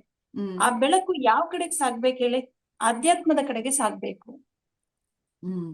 ಎಲ್ಲಾ ಗ್ರಹಗಳನ್ನ ಕಂಟ್ರೋಲ್ ಅಲ್ಲಿ ಇಟ್ಕೊಂಡಿರೋ ಒಂದು ಶಕ್ತಿ ಇದೆ. ಹೌದು. ಆ ಶಕ್ತಿ ಹತ್ರ ನಾವು ಹೋಗೋ ಪ್ರಯತ್ನ ಮಾಡ್ಬೇಕು, ಅಥವಾ ಆ ಶಕ್ತಿಯನ್ನ ನಮ್ಗೆ ಪಡ್ಕೊಳ್ಳೋದಕ್ಕೆ ಅದರ ಹೆಲ್ಪ್ ತಗೊಳ್ಳೋಷ್ಟು ನಾವು ಬೆಳಿಬೇಕು. ಬರೀ ಜ್ಯೋತಿಷ್ಯ ಈ ಗ್ರಹ ಇಲ್ಲಿದ್ದಾರೆ ಅಷ್ಟೇ ತಿಳ್ಕೊಂಡು ಏನ್ ಪ್ರಯೋಜನ? ಅದಕ್ಕೆ ನಾವು ರೆಮಿಡಿ ಮಾಡ್ಲಿಲ್ಲ ಅಂದ್ರೆ ಜ್ಯೋತಿಷ್ಯ ತಿಳ್ಕೊಂಡು ಏನು ಪ್ರಯೋಜನ ಇಲ್ಲ. ಯಾಕಂದ್ರೆ ನಾನು ಈ ಮಾತು ಯಾಕೆ ಹೇಳ್ತೀನಿ ಅಂದ್ರೆ, ತುಂಬಾ ಜನ ಪದೇ ಪದೇ ಕೇಳ್ತಾ ಇರ್ತಾರೆ, ಇಲ್ಲ ಮತ್ತೆ ಜ್ಯೋತಿಷ್ಯ ಕೇಳ್ಬೇಕು. 6 ತಿಂಗಳು ಅಲ್ಲ, ನಾನ್ ಹೇಳೋದು ನಿಮ್ಗೆ ಫೀಸ್ ವೇಸ್ಟ್, ಟೈಮ್ ಹೌದು. ವೇಸ್ಟ್. ಪರಿಹಾರ ಮಾಡಿ ಒಂದಿಷ್ಟು ಒಳ್ಳೇದಾಯ್ತು ಅಂತ ಹೇಳಿದ್ರೆ ನಮಗೂ ಖುಷಿ ಆಗತ್ತೆ. ಹ್ಮ್. ಏನು ಮಾಡಕ್ ಆಗಲ್ಲ ಮೇಡಮ್ ಅಂತಾರೆ. ಚಿಕ್ಕ ಚಿಕ್ಕ ರೆಮಿಡೀಸ್ ಕೂಡ, ಸಣ್ಣ ಸಣ್ಣ ಮಂತ್ರ ಕೂಡ ಹೇಳ್ಕೊಳಕ್ ಆಗಲ್ಲ ಅಂತಾರೆ. ಸೊ ಅವಾಗ ನನ್ಗೆ ಒಂದೊಂದ್ಸಲ ಬೇಜಾರಾಗತ್ತೆ. ಯಾಕಂದ್ರೆ ನಾವ್ ಏನ್ ಮಾಡ್ಬೇಕು ಅದನ್ನ ಮೂಲ ವಿಚಾರ, ವಿದ್ಯೆ ಅನ್ನೋದ್ರ ಮೂಲನೇ ಅದಾಗಿದೆ. ಹ್ಮ್. ಸೊ ಅದನ್ನ ಇದಾರೆ ಜನ. ಹಂಗಾಗಿ ನೀವ್ ಜ್ಯೋತಿಷ್ಯ ಕೇಳ್ತೀರಾ, ಜ್ಯೋತಿಷ್ಯ ಕಲಿತೀರಾ ಅಂತಂದ್ರೆ ಜ್ಯೋತಿಷ್ಯ ಕಲೀರಿ, ಆದ್ರೆ ಅದ್ರೊಳಗಡೆನೆ ಇರ್ಬೇಡಿ, ಅದ್ರೊಳಗೆ ಸಿಕ್ಕಾಕೋಬೇಡಿ. ಅಲ್ಲಿಂದ ಮುಂದಕ್ಕೊಂದು ಬೆಳಕನ್ನ ತೋರ್ಸುತ್ತೆ ಜ್ಯೋತಿಷ್ಯ. ಆ ಹ್ಮ್. ಬೆಳಕಿನ ಆಗ್ಬೇಕು. ಯಾಕಂದ್ರೆ ನಾನ್ ಜ್ಯೋತಿಷ್ಯ ಅಂತಾನೆ ಅಡಿಕ್ಟ್ ಆಗಿದ್ದವಳು. ಓ ಗ್ರಹ ಹಿಂಗಿದೆ ಅಷ್ಟೇ ಆಗಿದ್ರೆ ನನ್ ಲೈಫ್ ಇಷ್ಟೇನೆ. ಸಹಜವಾಗಿ ಜಾತಕ ನೋಡಿದಾಗ ಹಿಂಗ್ ಅನ್ಸುತ್ತೆ, ಓ ನನ್ ಜಾತಕದಲ್ಲಿ ಕುಜ ಇಲ್ಲಿದಾನ, ಓ ದಶಮದಲ್ಲಿ ರಾಹು, ಓ ಹಂಗಿದ್ರೆ ನನ್ ಲೈಫಲ್ಲಿ ನಾನು ಏನೋ ಸಾಧಿಸಲ್ವೇನೋ. ಹೀಗೆ ನಾನು ಇದ್ಬಿಟ್ಟಿದ್ದಿದ್ರೆ ನಾನು ಇವತ್ತು ಅಸ್ಟ್ರಾಲಜರ್ ಆಗಕ್ ಆಗ್ತಿರ್ಲಿಲ್ಲ. ನಾನು ಯಾವಾಗ ದೇವ್ರು, ಭಕ್ತಿ, ಪೂಜೆ, ಆಧ್ಯಾತ್ಮ ಅಂತ ಹೋದೆ, ಜಪ ತಪಗಳ ಸಿದ್ಧಿ ಆಗ್ತಾ ಆಗ್ತಾ ಆಗ್ತಾ ನನ್ನಲ್ಲಿ ಒಂದಷ್ಟು ಬದಲಾವಣೆಗಳಾಯ್ತು. ಹ್ಮ್. Knowledge important. ಮಾತನಾಡುವಂತಹ ಕಲೆ ಆಗಿರ್ಬೋದು, ಹೊಸ ಹೊಸ ವಿಚಾರಗಳು, ಕೆಲವೊಂದನ್ನೆಲ್ಲ ರಿಸರ್ಚ್ ಮಾಡ್ತಾ ಹೋದೆ ಜ್ಯೋತಿಷ್ಯದಲ್ಲಿ. ಹ್ಮ್. ಕೆಲವು 100 ಜನ ಹೇಳಿದ್ ಒಂದೇ ತರ ಇತ್ತು, ಆದ್ರೆ ನಾನ್ ಡಿಫ್ರೆಂಟ್ ಆಗಿ ಹೇಳಿದೆ. ಬಟ್ ನಾನ್ ಹೇಳಿದ ತರ ಅವ್ರ ಲೈಫ್ ಇದೆ. ಅದನ್ನ ಕೇಳಿದ್ರು ಅವ್ರು, ಎಲ್ಲಾರು ನನ್ಗೆ ಹಿಂಗ್ ಹೇಳಿದ್ರು, ನೀವ್ ಹೆಂಗ್ ಹೇಳ್ತಾ ಇದೀರಿ, ನೀವ್ ಹೆಂಗ್ ಹೇಳಿದ್ರಿ? ಅದೇ ರಿಸರ್ಚ್. ಹ್ಮ್. ಹ್ಮ್. ಇವಾಗ ಉದಾಹರಣೆಗೆ ಒಂದು ಎಕ್ಸಾಂಪಲ್, ಯಾವ ಗ್ರಂಥದಲ್ಲೂ ಗುರು ದೇಶ ಒಳ್ಳೇದಲ್ಲ ಕೆಟ್ಟದ್ದು ಅಂತ ಯಾವ ಗ್ರಂಥದಲ್ಲೂ ಇಲ್ಲ. ಹೌದು. ಯಾವಾಗ್ಲೂ ಒಳ್ಳೇದೆ ಅಂತಾನೆ ಹೇಳ್ತಾರೆ. ಗುರು ಅಂದ್ರೆ ಒಳ್ಳೇದ್ ಮಾಡ್ತಾನೆ. ಬಟ್ ನಾನ್ ಹೇಳ್ತೀನಿ, ಮಕರ ಲಗ್ನದವ್ರಿಗೆ, ಕನ್ಯಾ ಲಗ್ನದವ್ರಿಗೆ, ಮಿಥುನ ಲಗ್ನದವ್ರಿಗೆ ಗುರುದಶನೇ ಪ್ರಾಬ್ಲಮ್. ಹ್ಮ್. ಯಾಕೆ ಅನ್ನೋದನ್ನ ನಾನು ರಿಸರ್ಚ್ ಮಾಡ್ತಾ ಹೋದೆ. ಅದು ನಿಜ ಕೂಡ ಆಗಿದೆ. ಹಂಗೆ ಓಕೆ. ಹೊಸ ವಿಚಾರಗಳು ತಿಳ್ತಾ ಹೋಗ್ಬೇಕು. ಹ್ಮ್. ಮೇಡಮ್, ಈಗ ಆಕ್ಚುಲಿ ನೀವು ರಿಸರ್ಚ್ ಪರ್ಪಸ್ಗೋಸ್ಕರ ಈ ಸೆಲೆಬ್ರಿಟೀಸ್ ಜಾತಕ ಆಗ್ಲಿ ಅದನ್ನೇನಾದ್ರು ಅನಲೈಸ್ ಮಾಡಕ್ ಟ್ರೈ ಮಾಡಿದ್ದೀರಾ ಯಾವತ್ತಾದ್ರು? ಹಾ ಮಾಡಿದ್ದೀನಿ, ತುಂಬಾ ಮಾಡಿದ್ದೀನಿ. ನಮ್ಮ ಗುರುಗಳು ಒಂದು ಪುಸ್ತಕ ಬರೆದಿದ್ದಾರೆ. ಸುಮಾರು 100 ಜನ ವ್ಯಕ್ತಿ ಅಂದ್ರೆ ಏನೇನೋ ಸಾಧನೆಗಳು ಮಾಡಿದವರು, ಕೆಲವು ಅದರಲ್ಲಿ ಕ್ರೈಮ್ ಕೂಡ ಮಾಡಿದವರು, ಉದಾಹರಣೆಗೆ ಹಿಟ್ಲರ್, ಇವ್ರುಗಳ ಜಾತಕ ಅದೆಲ್ಲ ತಗೊಂಡು ಹಾಕಿದ್ದಾರೆ. ಅದರದ್ದು ವಿವರಣೆ ಕೊಟ್ಟಿದ್ದಾರೆ. ಬಟ್ ನಾನು ಅದ್ರ ಜಾತಕದ ಬಗ್ಗೆ ಇನ್ನೊಂದಿಷ್ಟು ವಿಚಾರಗಳನ್ನ ತಿಳ್ಕೊಂಡಿದ್ದೀನಿ. ಕೆಲವು ಸಿನಿಮಾದ ನಟರು, ಕೆಲವರು ಜಾತಕಗಳು ನನ್ನ ಹತ್ರ ಬಂದಿದೆ, ಇವ್ರ ಬಗ್ಗೆ ಹೇಳಿ ಅಂತ ಹೇಳಿ. ಸೊ ಅದೆಲ್ಲ ನಾನು ಮಾಡಿದ್ದೀನಿ. ಓಕೆ. ಅದರಲ್ಲಿ ನಿಮ್ಗೆ ಬಹಳ ಇಂಟ್ರೆಸ್ಟಿಂಗ್ ಆಗಿರುವಂತ ಜಾತಕ ಯಾವುದು? ನಿಮ್ಮ ಒಂದು ಪರ್ಸನಲ್ ಚಾಯ್ಸ್ ಯಾವುದು? ಅಂದ್ರೆ ಈ ಜಾತಕದಲ್ಲಿ ಇರೋ ತರ ಏನಿದೆ, ಇಷ್ಟೊಂದು ಇದಾಗಿದೆ, ಇದ್ರಲ್ಲಿ ತುಂಬಾ ಕಲಿಯಕ್ ಸಿಕ್ತು ಅನ್ನೋದು ಒಂದು ಜಾತಕ ಯಾವ್ದು ಇರ್ಬೋದು? ಆತರ ಶ್ರೀಕೃಷ್ಣ ಪರಮಾತ್ಮ ಸಿನಿಮಾದವ್ರದ್ದು ಜಾತಕ ಅಷ್ಟು ಇಲ್ಲ. ನಾನು ಅಷ್ಟೊಂದು ಡೀಪ್ ಆಗಿ ನಾನು ಅದ್ರ ಬಗ್ಗೆ ತಲೆ ಕೆಡಿಸ್ಕೊಳ್ಳಲ್ಲ. ನನಗೆ ಈ ರಾಜರುಗಳು ಶ್ರೀರಾಮಚಂದ್ರ, ಶ್ರೀಕೃಷ್ಣ ಪರಮಾತ್ಮ ಇವ್ರದ್ದೆಲ್ಲ ಜಾತಕಗಳು ಸಿಕ್ಕಿದೆ. ಅದು ತುಂಬಾ ಇದೆ ಇದ್ರಲ್ಲಿ ಕಲಿಯುವಂಥದ್ದು ಅಂತೆಲ್ಲ ಅನ್ನಿಸ್ತು ನನಗೆ. Okay, okay. ಆ, ಯಾಕಂದ್ರೆ ಈಗ ಶ್ರೀಕೃಷ್ಣ ಅಂತ ಹೇಳಿದಾಗ ಒಂದು ವಿಷ್ಣುವಿನ ಸ್ವರೂಪ. ಸೊ ಅವರ ಜಾತಕದ ಪ್ರಕಾರ ಆಕ್ಚುಲಿ ನೋಡ್ತು ಅಂತ ಹೇಳಿದ್ರೆ ಹುಟ್ಟಿದ ತಕ್ಷಣ ತಂದೆ ತಾಯಿಯಿಂದ ದೂರ ಆಗಿದ್ದು. ಸೊ ಈ ರೀತಿ ಯೋಗಗಳು ಒಳ್ಳೇದೋ ಕೆಟ್ಟದೋ ಅನ್ನೋದನ್ನ ಹೇಗೆ ಕಂಡು ಹಿಡ್ಕೊಳ್ಳೋದು ಮೇಡಮ್? ಇಲ್ಲ, ಅವ್ರಿಗೆ ಬಾಲಾರಿಷ್ಟ ಯೋಗ ಇತ್ತು. ಅದಕ್ಕೆ ಬಾಲ್ಯದಲ್ಲೇ ಪಾಪ ತುಂಬಾ ಕಷ್ಟಗಳನ್ನ ಪಟ್ರು. ಹುಟ್ಟಿದ್ದೇ ಜೈಲಲ್ಲಿ. ಶ್ರೀಕೃಷ್ಣ ಪರಮಾತ್ಮ ಮತ್ತೆ ಸಪ್ತಮದಲ್ಲಿ ಶನಿ ಇದ್ದ. ಸಪ್ತಮ ಅಂತಂದ್ರೆ ವಿವಾಹ ಜೀವನ ಅಂತ ಹೇಳ್ತೀವಿ. ಅಷ್ಟೊಂದ್ ಜನ ಪತ್ನಿಯರಿದ್ರು ಕೂಡ ಶ್ರೀಕೃಷ್ಣ ಪರಮಾತ್ಮ ಸಂತೋಷವಾಗಿ ಕಾಲ ಕಳೀತಾ ಇದ್ದಿದ್ದು ರಾಧೆ ಜೊತೆ. ಅಂದ್ರೆ ವೈವಾಹಿಕ ಜೀವನದಲ್ಲಿ ಅಷ್ಟು ಅವರಿಗೆ ಖುಷಿ ಇರ್ಲಿಲ್ಲ. ರಾಧೆ ಜೊತೆ ಜಾಸ್ತಿ ಇರ್ತಾ ಇದ್ರು, ಅಂದ್ರೆ ಪ್ರೀತಿಸಿದವರ ಜೊತೆಯಲ್ಲಿ ಅಂತ ಬರುತ್ತೆ. ಅಂದ್ರೆ ಸೋಲ್ಮೇಟ್ ಅವರು. ಯಾಕಂದ್ರೆ ಪಂಚಮಾಧಿಪತಿ ಪ್ರೀತಿ ತೋರಿಸ್ತಾನೆ, ಸಪ್ತಮಾಧಿಪತಿ ವಿವಾಹ ತೋರಿಸ್ತಾನೆ. ಶ್ರೀಕೃಷ್ಣ ಪರಮಾತ್ಮನ ಜಾತಕದಲ್ಲಿ ಪಂಚಮಾಧಿಪತಿ ಬುಧ ಭಾಗ್ಯದಲ್ಲಿ 9ನೇ ಮನೆ ಬಂದು ಹಿಂದಿನ ಜನ್ಮ ತೋರಿಸುತ್ತೆ, ಸೋಲ್ಮೇಟ್. ಸೊ ರಾಧೆ ಅವರಿಗೆ ಆತ್ಮ ಬಂಧು ಆಗಿದ್ರು. ಸೊ ಹಂಗಾಗಿ ಅವ್ರ ಜೊತೆ ಪ್ರೀತಿ. ಮತ್ತೆ ಅವರು ರೋಹಿಣಿ ನಕ್ಷತ್ರದಲ್ಲಿ ಹುಟ್ಟಿದ್ರಿಂದ ತುಂಬಾ ಅಟ್ರಾಕ್ಟಿವ್ ಫೇಸ್, ತುಂಬಾ ಅಟ್ರಾಕ್ಟ್ ಮಾಡುವಂತ ಗುಣ. ಬಟ್ ಆ ರೋಹಿಣಿ ನಕ್ಷತ್ರಕ್ಕೆ ಅಂದ್ರೆ ಅವರ ಋಷಭ ಲಗ್ನಕ್ಕೆ 7ನೇ ಮನೇಲಿ ಕರೆಕ್ಟ್ ಆಗಿ ಶನಿ ಇದ್ದಿದ್ರಿಂದ ಕಲರ್ ಚೇಂಜ್, ಕಪ್ಪು ವರ್ಣದವರಾಗಿದ್ರು. ಆತರ ತುಂಬಾ ಬೇಕಾದಷ್ಟು ಕಲಿಬಹುದು. ಒಂದೇ ಜಾತಕ ಇಟ್ಕೊಂಡ್ರೆ ಇವ್ರು ಇದೇ ಬಣ್ಣ ಇದ್ದಾರೆ, ಈ ಬಟ್ಟೆಗಳನ್ನ ಜಾಸ್ತಿ ಹಾಕ್ತಾರೆ, ಈ ಕಲರ್ನೇ ಜಾಸ್ತಿ ಇಷ್ಟಪಡ್ತಾರೆ, ಇವ್ರಿರೋ ಜಾಗದ ಸುತ್ತಮುತ್ತ ಇಂಥ ಗಿಡ ಮರಗಳಿರುತ್ತೆ, ಎಲ್ಲದೂ ಕಂಡುಹಿಡಿಬಹುದು. ಅಂದ್ರೆ ರಿಸರ್ಚ್ ಮಾಡ್ತಾ ಹೋದ್ರೆ ಬೇಕಾದಷ್ಟು ವಿಚಾರಗಳು ಗೊತ್ತಾಗುತ್ತೆ. ಓಕೆ ಮೇಡಮ್, ಇದನ್ನ ನಿಮ್ನ ಕೇಳ್ಬೇಕು ಅನ್ಕೊಂಡೆ. ನಿಮ್ಗೆ ಯಾರಾದ್ರೂ ಕ್ಲೈಂಟ್ಸ್ ಈ ತರ ಫೋನ್ ಮಾಡ್ತಾರ, ಮೇಡಮ್ ಇವತ್ತೆಲ್ಲ ಹೋಗ್ಬೇಕು, ಇವತ್ತು ಬ್ಲೂ ಶರ್ಟ್ ಹಾಕೊಳ್ಳ, ಇವತ್ ತಲೆಗೆ ಎಣ್ಣೆ ಹಚ್ಕೊಳ್ಳ, ಈ ತರದನ್ನು ಕೇಳಕ್ ಫೋನ್ ಮಾಡ್ತಾರ ನಿಮ್ಗೆ? ಕೆಲವರು ಈ ಹಿಂಗೆ ಪದೇ ಪದೇ ದುಡ್ಡಿನ ವಿಚಾರದಲ್ಲಿ ಶೇರ್ಸ್ ಅಲ್ಲಿ ದುಡ್ಡು ಹಾಕೋದು, ಟ್ರೇಡಿಂಗ್ ಈ ತರದ್ದೆಲ್ಲ ಕೆಲವ್ರು ತುಂಬಾ ಕೇಳ್ತಾ ಇರ್ತಾರೆ. ನಾನ್ ಹೇಳ್ತೀನಿ, ಇಂಥದ್ದಕ್ಕೆಲ್ಲ ಜಾಸ್ತಿ ನೀವು ಕೇಳ್ಬೇಡಿ, ಮತ್ತೆ ಇಂಥದ್ದಕ್ಕೆಲ್ಲ ಅಡಿಕ್ಟ್ ಕೂಡ ಆಗ್ಬೇಡಿ. ಆದಷ್ಟು ನಿಮ್ಮ ದುಡಿಮೆ, ಜ್ಯೋತಿಷ್ಯ ಅಂದ್ರೆ ವರ್ಷಕ್ಕೆ ಒಂದ್ಸಲ ಕೇಳಿ ಸಾಕು. ದಶಾಭುಕ್ತಿ ಚೇಂಜ್ ಆಗುತ್ತೆ, ಏನೋ ಒಂದು ಬದಲಾವಣೆ ಪದೇ ಪದೇ. ಆಮೇಲೆ ಕೆಲವ್ರು ಕೇಳಿದಾರೆ, ನಾ ಮಂತ್ಲಿ ನಿಮ್ಗೆ ಫೀಸ್ ಕೊಡ್ತೀನಿ, ನಂಗೆ ಮಂತ್ಲಿ ಪ್ರಿಡಿಕ್ಷನ್ ಕೊಡಿ ಜಾತಕದ ಪ್ರಕಾರ ಅಂತೇಳಿ. ಮಂತ್ಲಿ ಬದಲಾವಣೆ ಏನಿರಲ್ಲ, ನಿಮ್ಗೆ ಮಂತ್ಲಿ ಪ್ರಿಡಿಕ್ಷನ್, ನಿಮ್ಗೆ ಗೋಚಾರ ಫಲನೇ ಸಾಕು, ಜಾತಕದ ಮೇಲೆ ನೀವು ಕೇಳೋದ್ ಬೇಡ ಅಂತ ನಾನೇ ಅವ್ರಿಗೆ ಹೇಳಿದ್ದೀನಿ. ಬೇಡ ಇಷ್ಟೊಂದು. ಯಾವುದೇ ಒಂದು ಅತಿಯಾದ್ರೂ ಅದು ಕಷ್ಟ ಆಗುತ್ತೆ. ಕೋರ್ಸ್, ಯಾಕಂದ್ರೆ ಈಗ ನಾವು ಜ್ಯೋತಿಷ್ಯ ಅನ್ನೋದನ್ನ ಬರೀ ಒಂದು ವಿದ್ಯೆ ತರ ನೋಡ್ಬಾರ್ದು, ಅದೊಂದು ದೈವ ವಿದ್ಯೆ. ಅದನ್ನ ತಿಳ್ಕೊಂಡ್ಮೇಲೆ, ಇವಾಗ ನೋಡಿ, ನನ್ ಜಾತಕ ನಾನು ನೋಡ್ತೀನಿ ಅನ್ಕೊಳ್ಳಿ, ನನ್ ಜಾತಕದಲ್ಲಿ ನಾಗದೋಷ ಇದೆಯಾ, ಸ್ತ್ರೀ ಶಾಪ ಇದೆಯಾ, ಪಿತೃಶಾಪ ಇದೆಯಾ, ಗೊತ್ತಾಗೋ ತನಕ. ಗೊತ್ತಾದ್ಮೇಲೆ ಅದನ್ನ ಹೇಗೆ ನಾನು ನಿವಾರಣೆ ಮಾಡ್ಕೋಬೇಕು, ಆಯ್ತು ನಿವಾರಣೆ ಮಾಡ್ಕೊಳ್ತಾ ಹೋದೆ. ಅದಾದ್ಮೇಲೆ ನಾನು ಎಲ್ಲಿಗೆ ಹೋಗ್ಬೇಕು, ನಾನ್ ದೇವ್ರಿಗೆ ಇಷ್ಟ ಆಗೋ ತರ ನಡ್ಕೋಬೇಕು. ಒಳ್ಳೆ ಕರ್ಮಗಳು, ಒಳ್ಳೆ ಕೆಲ್ಸಗಳು, ಅಂದ್ರೆ ನಮ್ಮ ಕರ್ಮದಲ್ಲಿ ಧರ್ಮ ಇರ್ಬೇಕು. ಅದನ್ನ ಮಾಡ್ತಾ ಹೋಗೋದಷ್ಟೇ, ಅದ್ರಲ್ಲಿ ನಮ್ಗೆ ಒಳ್ಳೆ ಫಲ ಇದ್ದೇ ಇರುತ್ತೆ.